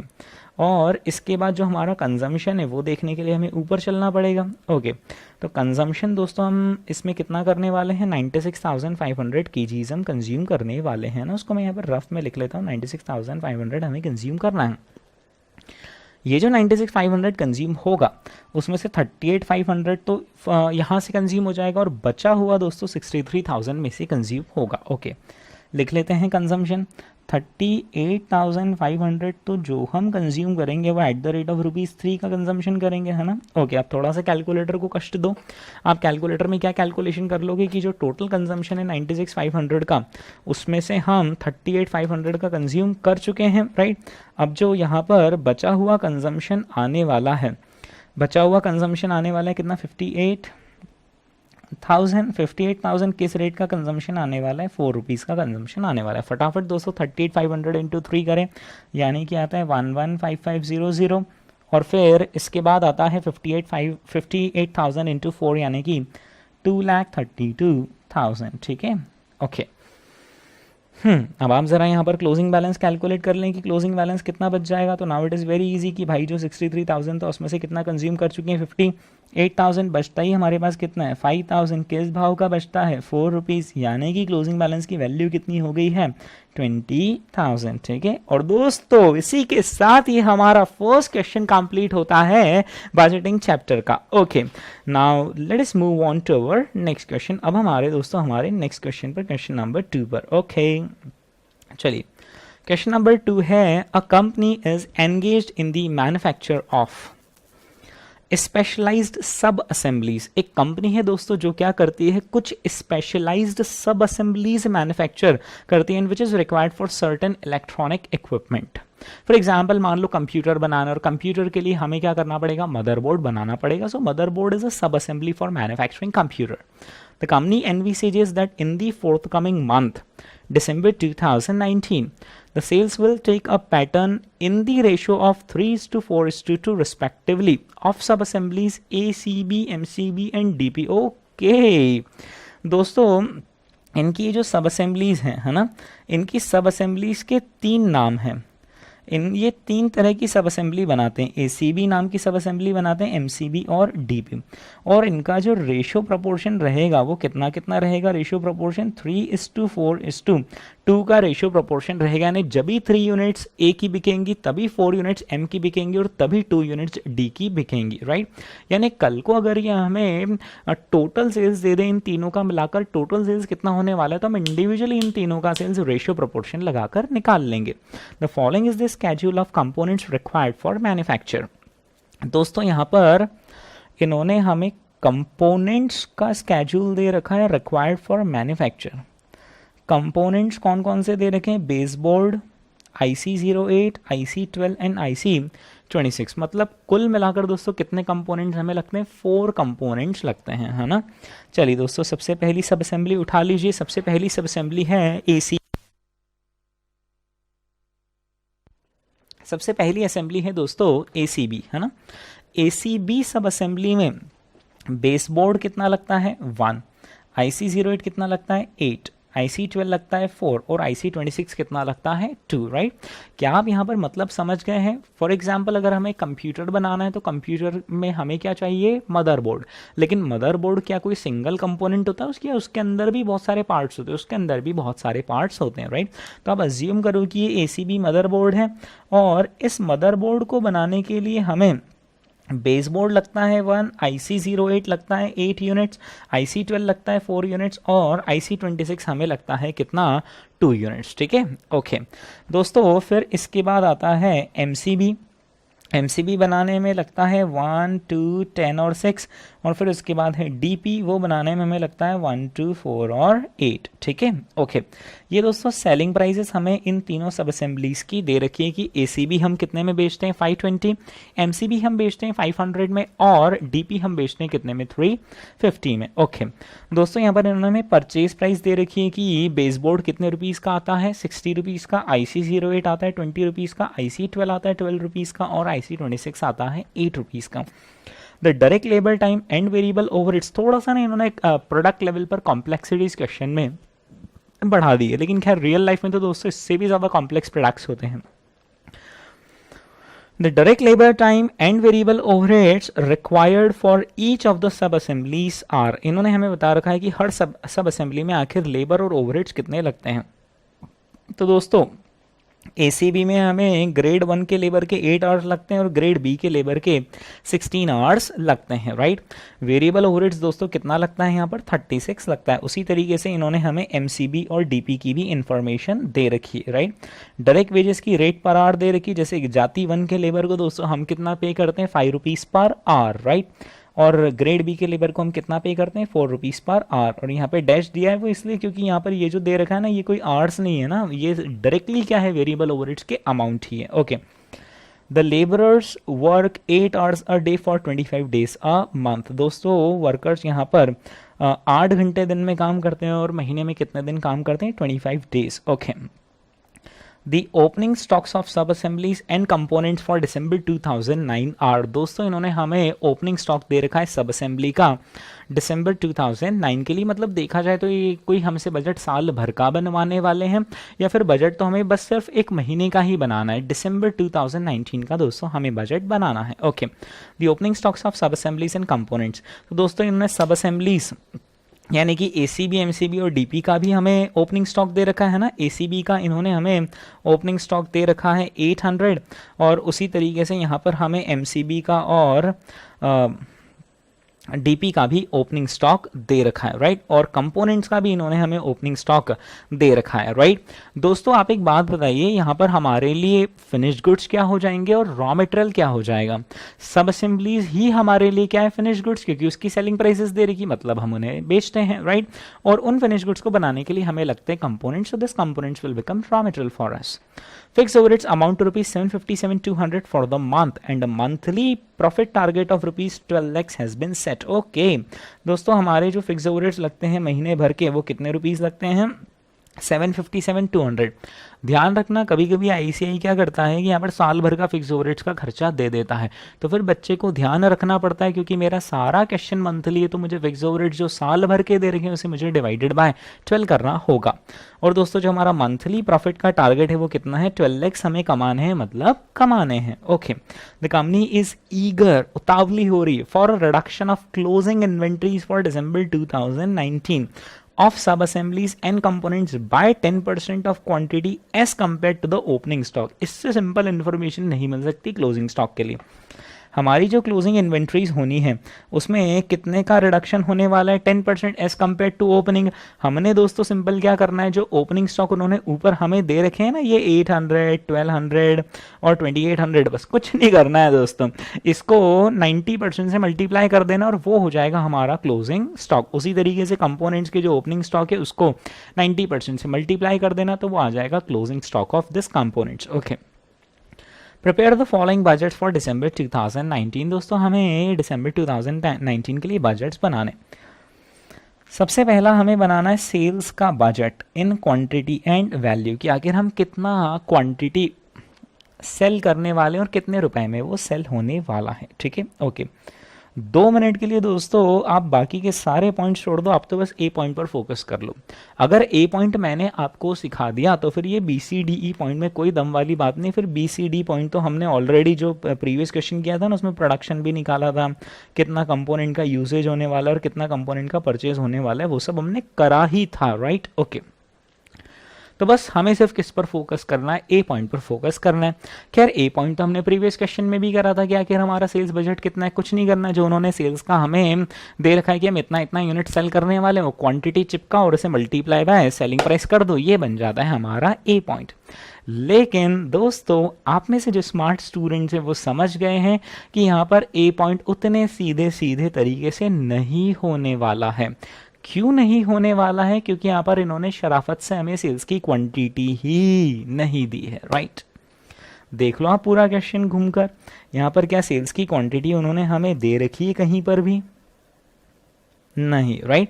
बस सिर्फ एक ही इंफॉर्मेशन हमारे पास सेल्स के लिए अवेलेबल है और वो इंफॉर्मेशन है कि जो भी सेल होने वाला है वो किस रेशियो में होने वाला है, 3:4:2 के रेशियो में होने वाला है। ओके दोस्तों, आपके लिए यहाँ पर 30 सेकंड का समय है ये सोचने के लिए। आपको कैलकुलेट तो करना ही नहीं, इतनी जल्दी कैलकुलेट ही नहीं होगा।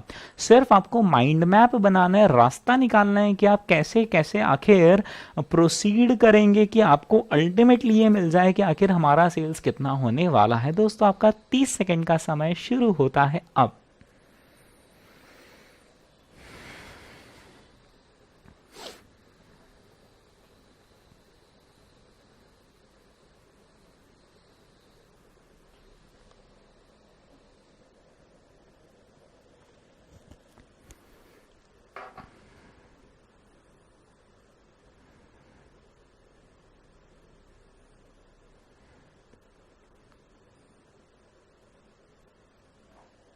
ओके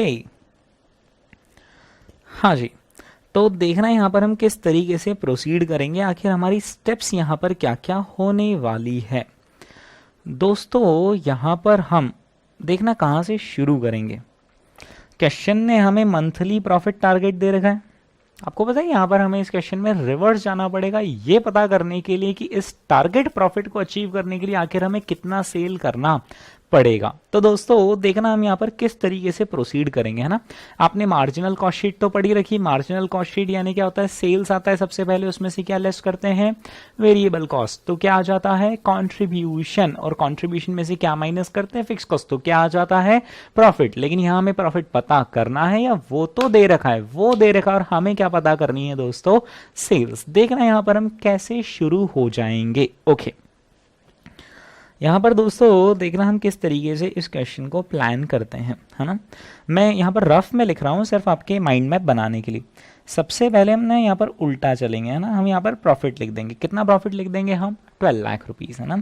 उस प्रॉफिट में दोस्तों हम क्या ऐड कर देंगे, फिक्स कॉस्ट, राइट। तो ये एक तरीके से क्या आ जाएगा, हमें टोटल कॉन्ट्रीब्यूशन आकर कितना कमाना है, राइट। ओके, तो ये आ जाएगा दोस्तों कि आखिर हमें टोटल कॉन्ट्रीब्यूशन कितना कमाना है, हाँ। तो प्रॉफिट लिखा, फिक्स कॉस्ट लिखी, ये आ गया टोटल कंट्रीब्यूशन कितना कमाना है। ये जो कंट्रीब्यूशन हमें कमाना है वो किसी एक सब असेंबली से कमाना है, 3 सब असेंबली से, 3 सब असेंबली से दोस्तों हमें इसे कमाना है, ठीक है। कौन सी है दोस्तों वो 3 सब असेंबलीज, एक तो है वो ACB, एक है वो MCB और एक है DP, ठीक है। ओके, इन तीनों की क्वांटिटी कितनी कितनी होने वाली है इंडिविजुअली वो तो नहीं पता है, लेकिन ये ज़रूर हमें पता है कि इनका रेशो क्या होने वाला है, 3:4:2 का रेशो होने वाला है, ठीक है। ओके दोस्तों, इनकी क्या हमें सेलिंग प्राइसेस दे रखी है, yes.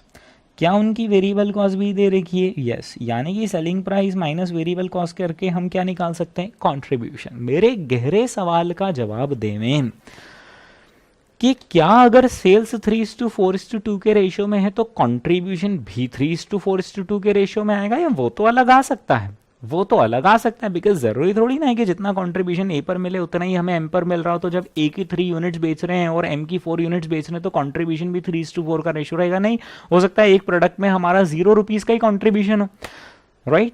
Okay, so don't make this mistake कि यहाँ पर हमारा जो कंट्रीब्यूशन है वो 3:4:2 के रेशियो में रहेगा। सिर्फ सेल्स हमारा 3:4:2 के रेशियो में रहेगा, और वो भी टोटल सेल्स वैल्यू 3:4:2 के रेशियो में नहीं रहेगी।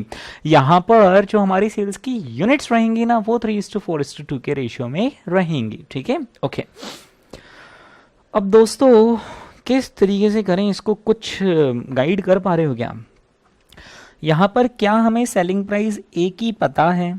पता है। क्या हम ए की वेरिएबल कॉस्ट भी निकाल सकते हैं? हाँ, निकाल सकते हैं। कैसे निकाल सकते हैं? क्योंकि यहाँ पर हमें हर कंपोनेंट का उन्होंने यहाँ पर प्राइसिंग का इन्फॉर्मेशन दे रखा है कि हर कंपोनेंट का आखिर प्राइस का इन्फॉर्मेशन क्या है, कि हर कंपोनेंट में कितना कितने रुपए लग रहे हैं वो दे रखे हैं।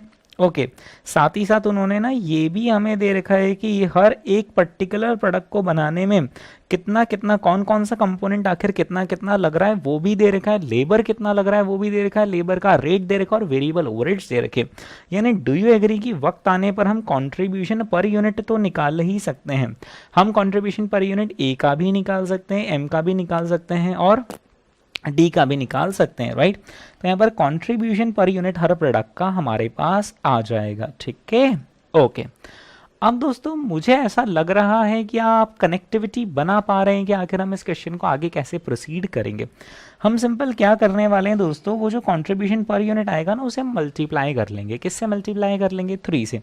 तो ये आ जाएगा टोटल कंट्रीब्यूशन हमें कितना मिलेगा जब हम ए की 3 यूनिट सेल करेंगे, तो यहाँ पर टोटल कंट्रीब्यूशन कितना मिलेगा वो आ जाएगा।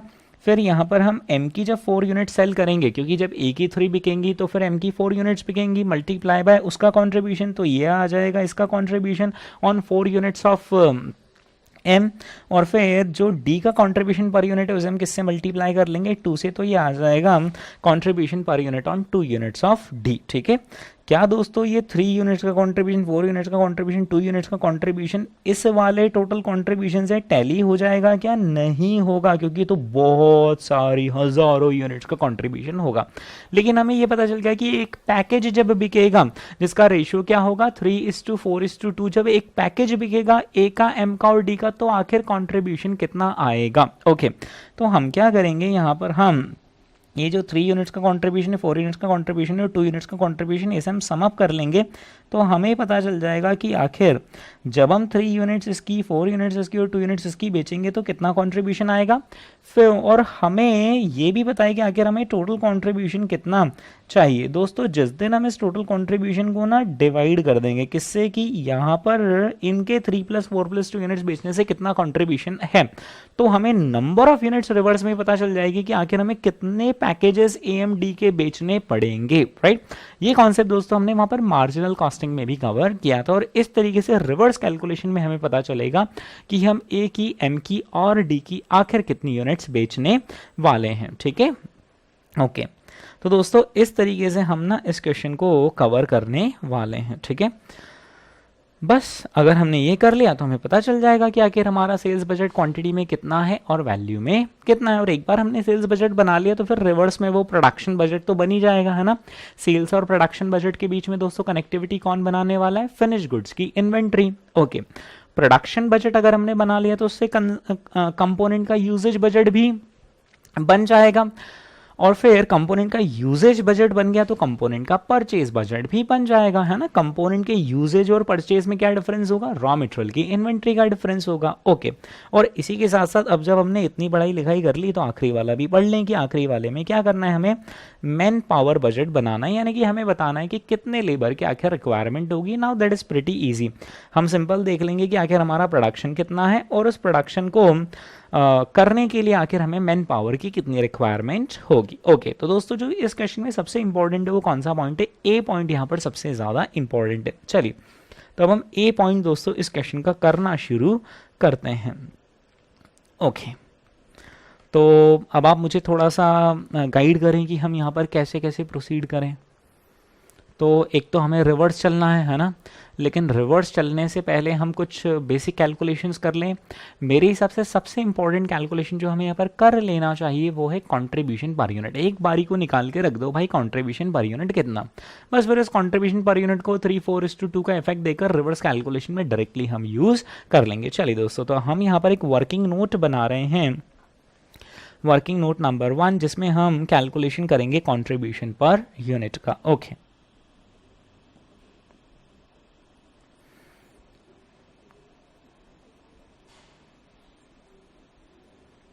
statement showing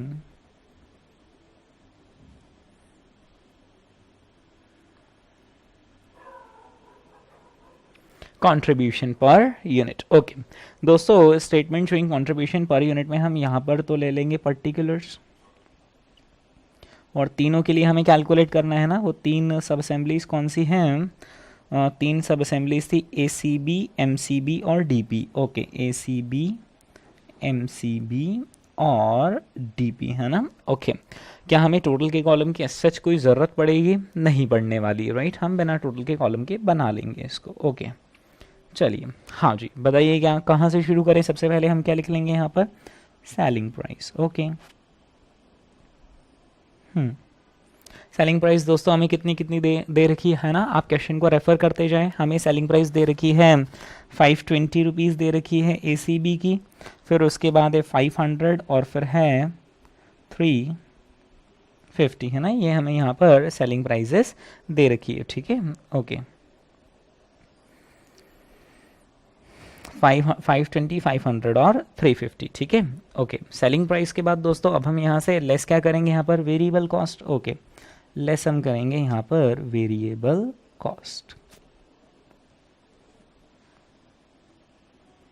okay, variable cost के नाम पर दोस्तों सबसे पहले हम यहाँ पर कंपोनेंट्स की कॉस्ट ले लेते हैं, है ना। ओके, तो सबसे पहली कॉस्ट हम यहाँ पर ले रहे हैं कंपोनेंट्स की कॉस्ट। कंपोनेंट यानी एक तरीके से रॉ मटेरियल हो गया, ठीक है। ओके, कौन कौन से कंपोनेंट्स लग रहे हैं दोस्तों हमें वहाँ पर, है ना। तो देखते जाइए आप कौन कौन से कंपोनेंट्स लग रहे हैं। सबसे पहला हमें लग रहा है बेस बोर्ड। ओके, दूसरा हमें लग रहा है IC08, तीसरा हमें लग रहा है IC12 और फिर हमें लग रहा है IC26, ठीक है। ओके, हाँ जी, अब आपको क्या करना पड़ेगा, यहाँ पर मैं एक सैंपल आपको कैलकुलेट करके बता देता हूँ, फिर बाकी सारे आपको खुद से करने, ठीक है। चलिए, तो यहाँ पर हमें एक पर्टिकुलर प्रोडक्ट को उठा लेते हैं, लेट से हमने यहाँ पर ACB को उठाया है ना। ACB में कितना लग रहा है, 1842 लग रहे हैं सब, है ना, 1842। ओके, बस 1842 यहाँ पर इन्फॉर्मेशन हम यूज़ कर लेंगे, ठीक है। ACB में ये लग रहा है 1, ये लग रहा है 8, ये लग रहा है 4 और ये लग रहा है 2, ठीक है। अगर आप यहाँ पर कैलकुलेशन शो करना चाहते हैं तो आप कैलकुलेशन भी शो कर सकते हैं, और नहीं शो करना चाहते तो आप डायरेक्टली भी मल्टीप्लाई करके लिख लेंगे, कोई प्रॉब्लम नहीं है ना। ओके, 1842 है ना। एक काम करो, एक इन्फॉर्मेशन और उठा लो कि आखिर ये हमें कितने कितने में पड़ रहे हैं कंपोनेंट्स। ओके दोस्तों, इन सभी कंपोनेंट्स का हमें प्राइस दे रखा है 60 रुपीज़ दे रखा है, 20, 12 और 8, 60, 20, 12, 8, 60, 20, 12, 8, 60, 20, 12, 8। ओके,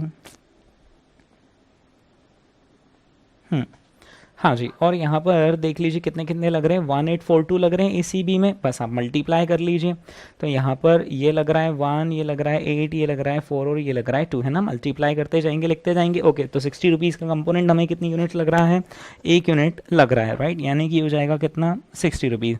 20 रुपीज़ का कंपोनेंट कितनी यूनिट्स लग रहा है, 8 यूनिट, यानी कि ये कितना हो जाएगा 160। 12 इंटू 4 यानी कितना 48, और 8 इंटू 2 यानी कितना 16। Is that clear, right. तो दोस्तों ये हमने यहाँ पर अपडेट कर दिया। उसी तरीके से आप MCB और DP का कैलकुलेट करके अपडेट कर दें दोस्तों, है ना। तो आप अपडेट करते जाइए अपने हिसाब से, उधर कैलकुलेटर पे कैलकुलेट करके। मैं यहाँ पर लिख देता हूँ नंबर्स, 60, 40, 120 और 48 आएगा, और यहाँ पर आएगा 60, 40, 48 और 64, है ना। मेरे से कॉपी करके लिखने की बजाय आप खुद से कैलकुलेट करके लिखेंगे तो आपका भला होगा। ओके, कंपोनेंट्स आप लिख लीजिए आराम से, जितनी देर आपको लगे उतनी देर के लिए आप ये वीडियो पॉज कर लीजिएगा, मैं आगे बढ़ता हूँ। ओके, तो दोस्तों अब हम आते हैं लेबर पर, है ना। लेबर में दोस्तों हमें कितने जाति के लेबर लग रहे हैं, 2 जाति के लेबर लग रहे हैं। एक लग रहा है हमें ग्रेड A और दूसरा लगता है हमें ग्रेड B, ठीक है। ओके, मैं आपको फर्स्ट प्रोडक्ट यानी ACB के लिए समझा देता हूँ। तो ACB में दोस्तों हमें कितने कितने आवर्स लग रहे हैं लेबर के, 8 लग रहे हैं और 16 लग रहे हैं, और उनका रेट कितना 5 और 4। तो सबसे पहले तो मैं रेट अपडेट कर देता हूँ, है ना, at the rate of 5 per hour, और ये हो जाएगा at the rate of 4 per hour, है ना। और यहाँ पर कितना लग रहा है, 8 और 16 आवर्स हमें लग रहे हैं, ठीक है। 8 और 16 आवर्स हमें लग रहे हैं, ठीक है। तो यहाँ पर लग रहे हैं 8 आवर्स और यहाँ पर लग रहे हैं 16 आवर्स। बस अब आप यहाँ पर मल्टीप्लाई कर लीजिए, 8 इंटू 5 कितना 40, 4 इंटू 16 कितना 64, ठीक है। ओके, उसी तरीके से आप बाकी प्रोडक्ट्स के लिए भी अपडेट कर लीजिए, है ना। मैं यहाँ पर आंसर्स लिख देता हूँ कि कितने कितने आंसर्स हैं। तो ये आ जाएगा 30 और 48, और ये आ जाएगा 20 और 32, ठीक है। इसके बाद दोस्तों अब हम चलते हैं कहाँ पर, वेरिएबल प्रोडक्शन ओवरहेड्स पर। ओके, तो अब आ जाएगा यहाँ पर वेरिएबल प्रोडक्शन ओवरहेड, है ना। वेरिएबल प्रोडक्शन ओवरहेड के लिए दोस्तों उन्होंने हमें डायरेक्टली दे रखा है, कुछ नहीं करना, 36, 24 और 24, है ना। उन्होंने डायरेक्टली दे रखा है, देखिए आप 36, 24 एंड 24 सीधे बस उसको यहाँ पर हमें लिखना है, ठीक है। 36 आ जाएगा, 24 आ जाएगा और 24 आ जाएगा, है ना। ओके दोस्तों, अब हम क्या कर लेंगे, यहाँ पर आपके पास 2 ऑप्शन है, या तो आप सेलिंग प्राइस में से डायरेक्टली इन सबको माइनस कर दो, या फिर आप वेरिएबल कॉस्ट का पहले टोटल लगा लो। तो हम एक काम करते हैं, पहले ना टोटल ऑफ वेरिएबल कॉस्ट कर लेते हैं तो थोड़ा अच्छा रहेगा, ठीक है। ओके, तो दोस्तों टोटल ऑफ वेरिएबल कॉस्ट कर लीजिए, यानी कि आप ये यहाँ से लेकर यहाँ तक की वेरिएबल कॉस्ट का टोटल कर लीजिए, है ना। तो ये टोटल आता है दोस्तों 424 आता है यहाँ पर। ओके, फिर इसके बाद आता है 370 एंड देन इसके बाद आता है 288। ओके, अब आप क्या करेंगे, सेलिंग प्राइस में से इस टोटल वेरिएबल कॉस्ट को माइनस कर लेंगे, तो ये क्या आ जाएगा हमारे, ये आ जाएगा हमारा कंट्रीब्यूशन पर यूनिट, ठीक है। 96 आता है हमारा कंट्रीब्यूशन पर यूनिट, फिर आ जाएगा 130 और फिर आ जाएगा 62, ठीक है।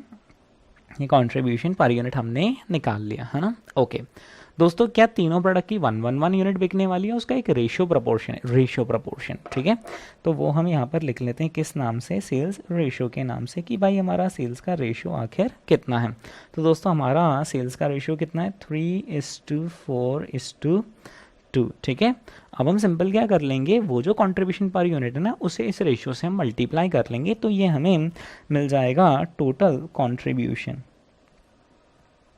Total contribution. और ये जो टोटल कंट्रीब्यूशन है पर यूनिट्स है या फिर पर 9 यूनिट्स है, पर 9 यूनिट्स है, जिसमें कि 3 यूनिट्स इसकी बिकेंगी, 4 इसकी बिकेंगी और 2 तो पर 9 यूनिट्स हमारा जो कंट्रीब्यूशन आता है वो आता है हमारा 288, फिर आता है कितना 520 और फिर कितना आता है 124, ठीक है। और आप इसका टोटल कर दीजिए कि आखिर ये टोटल कितना आ रहा है, तो 288, 520 और 124 का टोटल आता है 932 is finally our total contribution पर 9 यूनिट्स। ओके दोस्तों, अब हम सफलता के बेहद करीब हैं, अब हम इजीली निकाल पाएंगे कि आखिर हमारा टोटल सेल्स कितना होने वाला है ना। टोटल सेल्स निकालने के लिए दोस्तों अब हमें क्या करना पड़ेगा, यहाँ पर हमें कुछ ना कुछ हमें रिवर्स कैलकुलेशन का सहारा लेना पड़ेगा। चलिए दोस्तों, तो रिवर्स कैलकुलेशन का सहारा लेने के लिए हम यहाँ पर एक और वर्किंग नोट बनाते हैं, which is working note number 2, ठीक है, जिसमें हम कैलकुलेशन कर रहे हैं, calculation of number of units to be sold, calculation of number of units to be sold. Okay दोस्तों, यहाँ पर हमें रिवर्स कैलकुलेट करना पड़ेगा, जिसमें हम क्या करेंगे, सबसे पहले लिख देंगे कि भाई हमारा डिज़ायर्ड प्रॉफिट कितना है। तो दोस्तों हमारा डिज़ायर्ड प्रॉफिट कितना था, आपको आज भी याद है कि हमारा डिज़ायर्ड प्रॉफिट था 12 लाख रुपीज़, है ना, 12 लाख रुपीज़ का था हमारा डिज़ायर्ड प्रॉफिट, है ना। इस डिज़ायर्ड प्रॉफिट में दोस्तों हम ऐड क्या कर देंगे, हमारे फिक्स ओवरहेड्स हम ऐड कर देंगे, ठीक है। फिक्स ओवरहेड्स दे रखे थे उन्होंने 7,57,200 के दे रखे थे। ओके, इसको हम ऐड कर लेते हैं, तो ये आ जाएगा हमारा desired contribution. So our total desired contribution comes to 19,57,200। बस कुछ नहीं करना है दोस्तों, आप समझ गए हो हमें क्या करना है। इस 19,57,200 को हमें ना डिवाइड कर देना है, राइट। डिवाइड कर देंगे हम किससे, टोटल कंट्रीब्यूशन पर 9 यूनिट्स हैं। आप इसे पर 9 यूनिट्स की बजाय ऐसा बोल सकते हो पर बैच ऑफ 9 यूनिट्स, तो ज़्यादा आसानी रहेगी, right. Per batch, where a batch contains of 9 units, right. Divided by जैसे ही दोस्तों हम यहाँ पर 932 कर देंगे, तो ये आ जाएगा हमें कि आखिर हमारी रिक्वायर्ड नंबर ऑफ बैचेस कितनी है, and where one batch means how many units, 9 units in the proportion of 3:4:2। Okay, तो दोस्तों आप 1957,200 को डिवाइड कर दीजिए, किससे डिवाइड कर देंगे, 932 से। तो कितनी बैचेस आती है यहाँ पर, 2100 बैचेस आ जाती है कि हमें 2100 बैचेस सेल करनी पड़ेंगी। और where 2100 batches actually means 2100 multiply by 3 units of first sub assembly, 2100 multiply by 4 units of second sub assembly, and 2100 multiply by 2 यानी कि 4200 units of third sub assembly, right. तो दोस्तों ये हमने पता कर लिया यहाँ पर रिक्वायर्ड नंबर ऑफ बैचेस, है ना। अब हम एक एक करके लिए जो क्वेश्चन ने हम पर अत्याचार किए हैं उन सभी को अब हम सहने के लिए तैयार हैं। चलिए दोस्तों, तो यहाँ पर सबसे पहला अत्याचार कौन सा कर रहा है, वो हमसे पता करने का बोल रहा है कि सेल्स बजट इन क्वांटिटी और वैल्यू निकाले। अब हम आसानी से निकाल लेंगे कि आखिर हमारा sales budget in quantity and value कितना है ना। हमारे सारे वर्किंग नोट्स की दास्तां दोस्तों यहाँ पर कंप्लीट हो गई। ओके, ए पॉइंट में हम बना रहे हैं sales budget in quantity and value.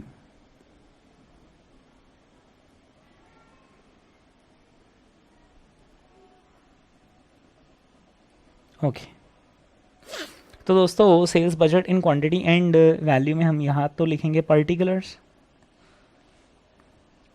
और यहाँ पर आ जाएंगे हमारे 3 प्रोडक्ट्स, है ना। उसे प्रोडक्ट की बजाय हम नाम देंगे सब असेंबलीज, ठीक है। ओके, तो तीन सब असेंबलीज हमारी कौन सी है, ACB, MCB और DP। और यहाँ पर ना टोटल का भी कॉलम बनाना, अदरवाइज वो इनकम्प्लीट रहेगा कि आपने सेल्स इंडिविजुअली बता दिया, टोटल तो बताया ही नहीं। ओके, हाँ जी, अब आप बताइए कि सबसे पहले हम यहाँ पर क्या लिख लें कि आखिर हमारी सेल्स क्वांटिटी कितनी है, ठीक है। तो अब हम आराम से लिख देंगे यहाँ पर कि आखिर हमारी सेल्स क्वांटिटी कितनी है, राइट। सेल्स क्वांटिटी का कैलकुलेशन कैसे शो कर देंगे, 2100 batches multiply by 3:4:2, right. Okay, कर दें दोस्तों 2100 इंटू 3 यानी कि 60, 300, 80, 400 एंड 4200, 100, राइट दोस्तों। इन सब का चाहे तो हम टोटल लगा सकते हैं, नहीं तो इग्नोर भी कर सकते हैं, उसमें कोई प्रॉब्लम नहीं है। हाँ, अब आप बताइए, सेल्स बजट हमने क्वांटिटी में तो बना ही दिया है, वैल्यू में लाने के लिए अब हम क्या कर लेंगे, यहाँ पर मल्टीप्लाई किससे कर लेंगे दोस्तों, सेलिंग प्राइस से हम इसे मल्टीप्लाई कर लेंगे, राइट। सेलिंग प्राइस उन्होंने हमें पर असेंबली दे रखा है ना। यहाँ पर फर्स्ट सब असेंबली का सेलिंग प्राइस कितना है 520, इसका आ जाएगा 500 और इसका आ जाएगा 350, ठीक है। तो ये आ जाएगी हमारी टोटल सेल्स वैल्यू, ठीक है। हाँ जी, टोटल सेल्स वैल्यू आप निकाल लीजिए, 6300 मल्टीप्लाई बाय 520 यानी कि आ जाएगा 32,76,000 और फिर इसके आगे आ जाएगा 42,00,000 एंड देन 14,70,000, ठीक है। ओके, हाँ जी, इन सभी का टोटल कर लीजिए तो ये आ जाएगा 89,46,000, ठीक है। ये आ जाता है दोस्तों हमारा सेल्स का बजट, है ना। नेक्स्ट बजट क्वेश्चन वालों ने हमें कौन सा बनाने का बोला है, नेक्स्ट बजट प्रोडक्शन बजट। चलिए दोस्तों प्रोडक्शन बजट बना लेते हैं। ओके, पॉइंट नंबर बी में हम बनाने जा रहे हैं production budget. Okay, production budget सिर्फ क्वांटिटी में बनाना है ना, देखो यहाँ पे ज़रा। हाँ जी, production budget we have to prepare in terms of quantity. Okay दोस्तों, प्रोडक्शन बजट में जो हम प्रोडक्शन बजट बनाने वाले हैं, है ना, तो प्रोडक्शन में हमें बताना है कि आखिर हम एसीबी कितना प्रोड्यूस करेंगे, एमसीबी कितना प्रोड्यूस करेंगे और डीपी कितना प्रोड्यूस करेंगे, राइट। यानी कि जो इसका फॉर्मेट होगा वो मोर और लेस वैसा ही हो जाएगा जैसा पिछला वाला है, ठीक है।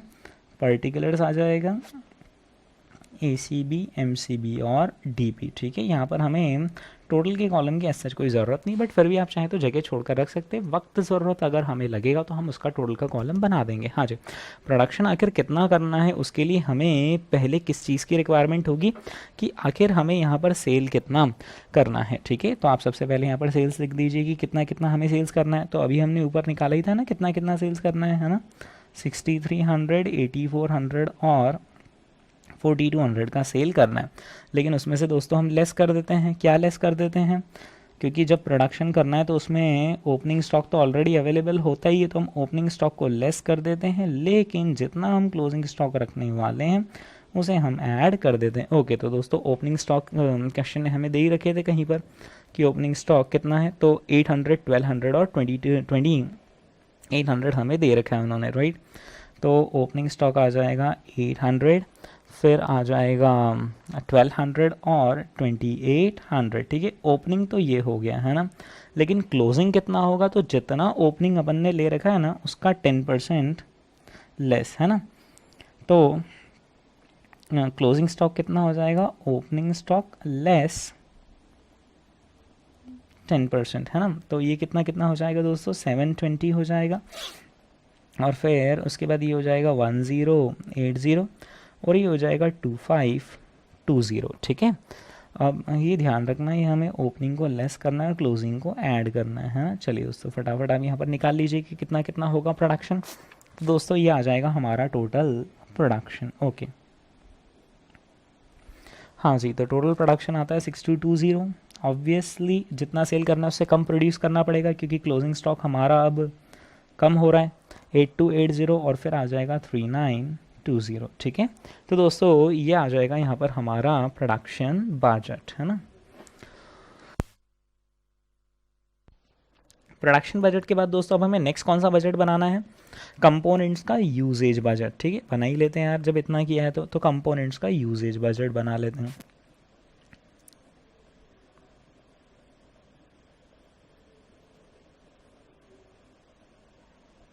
ओके तो दोस्तों कंपोनेंट्स का जब हम यूजेज बजट बनाने वाले हैं तो कॉलम्स कौन से बनेंगे, ये A C B M C B D P ये कॉलम बनेंगे या कॉलम्स अब कंपोनेंट्स के नाम के हमें बनाने पड़ेंगे, ठीक है। चलिए दोस्तों, तो यहाँ पर आ जाएगा पर्टिकुलर्स और हम यहाँ पर हमारे सारे के सारे कंपोनेंट्स के कॉलम बना लेंगे, ठीक है। ओके, तो यहाँ पर आ जाएगा सबसे पहला आ जाएगा बेस बोर्ड।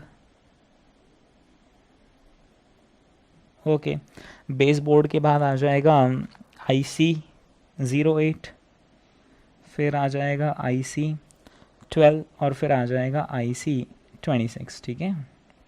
ये हमने दोस्तों यहाँ पर कंपोनेंट्स के नाम के कॉलम बना लिए, है ना। ओके, अब हम क्या करेंगे, हमारा एक एक प्रोडक्ट उठा लेंगे। जैसे कि सबसे पहला प्रोडक्ट कौन सा है, ACB, है ना। ओके, तो आप क्या करो, सबसे पहले ACB में कौन कौन सा कंपोनेंट कितना कितना लग रहा है ना, उसे आप यहाँ पर ब्रैकेट में लिख दो कि कौन कौन सा कंपोनेंट कितना कितना लग रहा है। तो दोस्तों ACB में यहाँ पर इन्होंने हमें दे रखा है कि ACB में हमें कितना लग रहा है, हर कंपोनेंट 1842 लग रहा है। ओके, तो अब हम यहाँ पर लिख देंगे 1842 लग रहा है, ठीक है। ओके, अब दूसरा क्या करो, इन सारे को मल्टीप्लाई कर दो कि हम कितना प्रोडक्शन करने वाले हैं। तो दोस्तों यहाँ पर हमने लिखा है ना कि हम ACB का कितना प्रोडक्शन करने वाले हैं, 6220। तो बस आप क्या करो, यहाँ पर 6220 से हर किसी को मल्टीप्लाई कर दो कि भाई ये हम 6220 बनाने वाले हैं, और उसमें तुम लग रहे हो 1, तुम लग रहे हो 8, तुम लग रहे हो 4 और तुम लग रहे हो 2। ओके दोस्तों, मल्टीप्लाई करके हम यहाँ पर लिख देंगे कि ACB बनाने में बेसबोर्ड आखिर कितने लगेंगे, राइट। कितने लगेंगे, 6220 लगेंगे ACB बनाने में बेसबोर्ड, और ACB बनाने में कंपोनेंट कितने लगेंगे, 49760 लगेंगे, है ना। ओके, और IC12 कितना लगेगा, 24880 लगेगा। ओके, और ये कितना लगेगा दोस्तों, 12440, ठीक है। इसी तरीके से अब अगला हम प्रोडक्ट उठा लेंगे दोस्तों। अगला प्रोडक्ट कौन सा है, MCB है ना, ठीक है। अब हमें ये कॉपी करना है कि MCB बनाने में आखिर कितना कितना लगता है ये चारों कंपोनेंट्स। तो दोस्तों वो हमें यहाँ पर दे रखा है, कितना कितना लगता है MCB बनाने में, 1 to 10 6 लगता है क्या, यस। तो 1 to 10 और 6, ठीक है। हाँ जी, कितनी यूनिट्स बनानी है MCB की, हमें बनानी है भाई 8280 यूनिट्स। तो 8280 यूनिट्स से यहाँ पर हर किसी को हम मल्टीप्लाई कर देंगे, ठीक है। तो 8280 से हम यहाँ पर हर किसी को मल्टीप्लाई कर देंगे, है ना। करते जाओ यार, फटाफट करते चले जाओ, है ना। समय आपके पास भी नहीं है और मेरे पास भी नहीं है। चलिए, तो 1 × 8280 कितना आ जाएगा, 8280, और फिर उसके बाद 2 × 8280 आ जाएगा 16560, है ना। फिर उसके बाद आ जाएगा 82800, और फिर उसके बाद आ जाएगा 49680, ठीक है। चलिए, इसके बाद दोस्तों अब जब इतना किया तो थर्ड भी उठा ही लो। थर्ड कौन आ जाएगा, DP, राइट। DP में दोस्तों हम लिख लेते हैं कि ये चारों कंपोनेंट आखिर कितने कितने लगने वाले हैं। तो दोस्तों DP में कितने कितने लगने वाले हैं, सब 1248 लगने वाले हैं। तो ये आ जाएगा 1248। ओके, हम इसे मल्टीप्लाई कर लेंगे कि आखिर कितनी यूनिट्स हमें बनानी है DP की। तो दोस्तों कितना प्रोडक्शन होने वाला है, 3920 का प्रोडक्शन होने वाला है। तो 3920 का प्रोडक्शन होने वाला है। चलो यार, फटाफट मल्टीप्लाई करते चलो और बताते चलो कि ये कितना कितना आ जाएगा। तो ये आ जाएगा दोस्तों 3920, फिर ये आ जाएगा 7840, फिर ये आ जाएगा 15680, है ना। और फिर इसके बाद ये आ जाएगा 31360, ठीक है। ओके, आपको लगे कि इनके से ये कैलकुलेशन फास्ट हो रहा है तो आप पॉज करते जाना, है ना, वीडियो को। ओके, चलिए दोस्तों, अब यहाँ पर हम इन सब का टोटल लगा देंगे। चलिए दोस्तों, फटाफट आप यहाँ पर टोटल बताइए। तो बेस बोर्ड का हमारा टोटल कंजम्पशन कितना हो जाने वाला है, 18420 का कंजम्पशन हो जाने वाला है। बेस बोर्ड का हमारा कंजम्पशन कितना हो जाने वाला है, 18420 का कंजम्पशन होने वाला है। ओके, चलिए दोस्तों, तो इसका टोटल हम लगा लेते हैं। जैसे कि यहाँ पर बेस बोर्ड का टोटल आ रहा है 18420। फिर यहाँ पर दोस्तों IC08 का टोटल लगा लीजिए, ये आ रहा है 74160, और फिर इसके बाद आ रहा है 123360, और फिर इसके बाद आ रहा है 93480, ठीक है दोस्तों। इसी तरीके से हमने यहाँ पर कंपोनेंट्स का यूजेज बजट कंप्लीट किया, ठीक है। ओके, कंपोनेंट्स का यूजेज बजट कंप्लीट करने के बाद दोस्तों देखते हैं क्वेश्चन हमसे और क्या इच्छाएं फरमा रहा है। तो क्वेश्चन कह रहा है कि आप कंपोनेंट का परचेज बजट भी बनाइए। ओके दोस्तों, कंपोनेंट का परचेज बजट जब हमें यहाँ पर बनाना है, तो जैसा प्रीवियस क्वेश्चन में उन्होंने दिया था कि हम 80% ऑफ द करेंट क्वार्टर और 20% ऑफ द नेक्स्ट क्वार्टर, वैसा कुछ है। या तो यहाँ पर तो मंथ ही सिर्फ एक ही है, मंथ ही सिर्फ एक ही है, राइट। तो हमें ना सिंपल पता है दोस्तों यहाँ पर क्या करना है। जो हमने कंपोनेंट का कंजम्पशन निकाला है ना, उसमें से हमें ओपनिंग इन्वेंट्री ऑफ कंपोनेंट्स को लेस करना है, क्योंकि उतनी तो अवेलेबल है, लेकिन जो क्लोजिंग इन्वेंट्री उसे हमें प्लस करना है। चलिए दोस्तों, फटाफट हम इसे लिखकर कंप्लीट कर लेते हैं। तो यहाँ पर अब हम कर रहे हैं डी पॉइंट, जिसमें कि हम बना रहे हैं components purchase budget. Okay,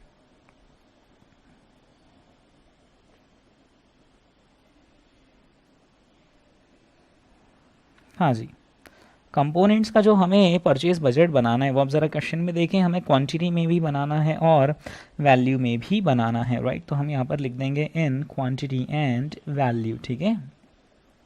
okay, फटाफट दोस्तों इसका फॉर्मेट खींचें, इसका फॉर्मेट सेम आ जाएगा, पार्टिकुलर्स है ना, फिर आ जाएगा बेस बोर्ड, फिर आ जाएगा IC08, फिर आ जाएगा IC12 और फिर आ जाएगा IC26, ठीक है। ओके, अब हम यहाँ पर हमारे सबसे पहले यहाँ पर लिख लेते हैं कि हमारा टोटल कंजम्पशन कितना होने वाला है। ओके, तो दोस्तों टोटल कंजम्पशन आखिर कितना होने वाला है ना।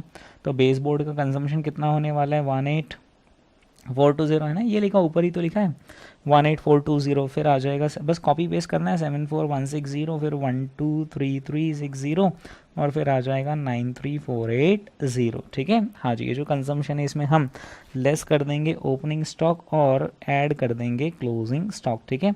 आप ऑल्टरनेटिवली पहले क्लोजिंग स्टॉक ऐड करके फिर बाद में भी लेस कर सकते हो ओपनिंग स्टॉक, राइट। हाँ जी, ओपनिंग स्टॉक हम देख लेते हैं कितना कितना है ना। तो ओपनिंग स्टॉक ये इन्होंने हमें दे रखा है 1600, 1200 और है ना, ये सारे ओपनिंग स्टॉक ही तो हैं, 1600, 1200, 6000 और 4000, ठीक है। 1600, 1200, 6000 और 4000, राइट। ओके, इन सभी को लेस करना है तो आई वुड रिकमेंड कि आप इन नंबर्स को ब्रैकेट में लिख दें, है ना। और इसका 10% लेस कर देंगे तो वो आ जाएगा ओपनिंग स्टॉक, यानी कि आ जाएगा 1440, ये आ जाएगा 1080, ये आ जाएगा 5400 और ये आ जाएगा 3600, राइट। दोस्तों इन सभी को आप प्लस माइनस कर लीजिए और बताइए कि आखिर RM मतलब रॉ मटेरियल की जगह हम वर्ड कर लेते हैं कंपोनेंट्स, थोड़ी सी इसको इज्जत देते हैं।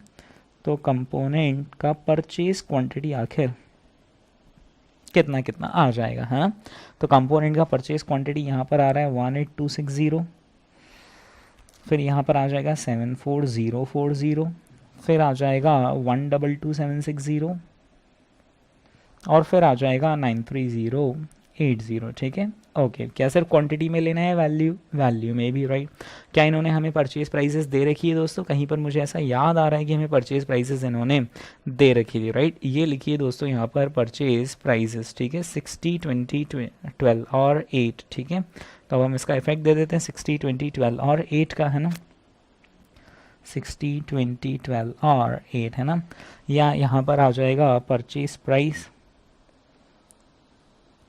बस। तो ये आ जाएगा हमारा टोटल परचेज वैल्यू, ठीक है।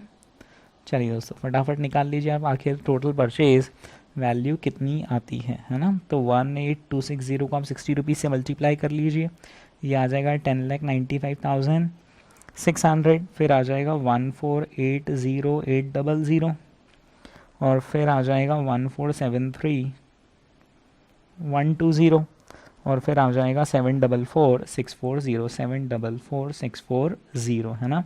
आप यहाँ पर दोस्तों एक काम और करें, यहाँ पर टोटल ऑफ परचेज वैल्यू भी निकाल लीजिए, राइट। तो यहाँ पर टोटल ऑफ परचेज वैल्यू निकाल लीजिए आप कैलकुलेटर पर और देखें कितना आ रहा है। ये आ जाएगा दोस्तों 4794,160, ठीक है। इसी के साथ दोस्तों हमने यहाँ पर कंपोनेंट्स का परचेज बजट भी कंप्लीट किया, है ना। इसके बाद और क्या पूछा है यार, ये तो क्वेश्चन ही खत्म नहीं हो रहा है। ओके तो दोस्तों इसके बाद यहाँ पर इन्होंने पूछा है man power budget showing the number of workers and the amount of wages payable. हमें बताना है कि आखिर मैन पावर बजट यहाँ पर कितना बनेगा। तो दोस्तों मैन पावर बजट के लिए हम क्या करेंगे, यहाँ पर जैसे हमने कंपोनेंट्स का यूजेज बजट बनाया ना, वैसे ही मैन पावर का यूजेज निकाल लेंगे कि आखिर हमें मैन पावर लग कितना रहा है, राइट। तो दोस्तों मैन पावर लग कितना रहा है, उसके बाद ना ये वाली इंफॉर्मेशन और हमारे काम में आने वाली है कि एक बंदा दिन में कितने घंटे काम करता है, 8 आवर्स, राइट। और महीने में कितने दिन काम करता है, 25। तो एक पर्टिकुलर वर्कर के लिमिटेड आवर्स ही हमारे पास अवेलेबल होंगे, लेकिन हमें तो बहुत सारे आवर्स का प्रोडक्शन लगेगा। तो जब हम उन बहुत सारे आवर्स को एक बंदा कितने आवर्स कॉन्ट्रीब्यूट करता है उससे डिवाइड कर देंगे तो हमें पता चल जाएगा कितने बंदों की हमें रिक्वायरमेंट है। ओके तो दोस्तों इसे करना शुरू करते हैं और जैसे ही हम इसे कंप्लीट कर लेंगे तो हमारा ये वाला क्वेश्चन भी कंप्लीट हो जाएगा। ओके तो दोस्तों ई पॉइंट में हम बना रहे हैं मैन पावर बजट।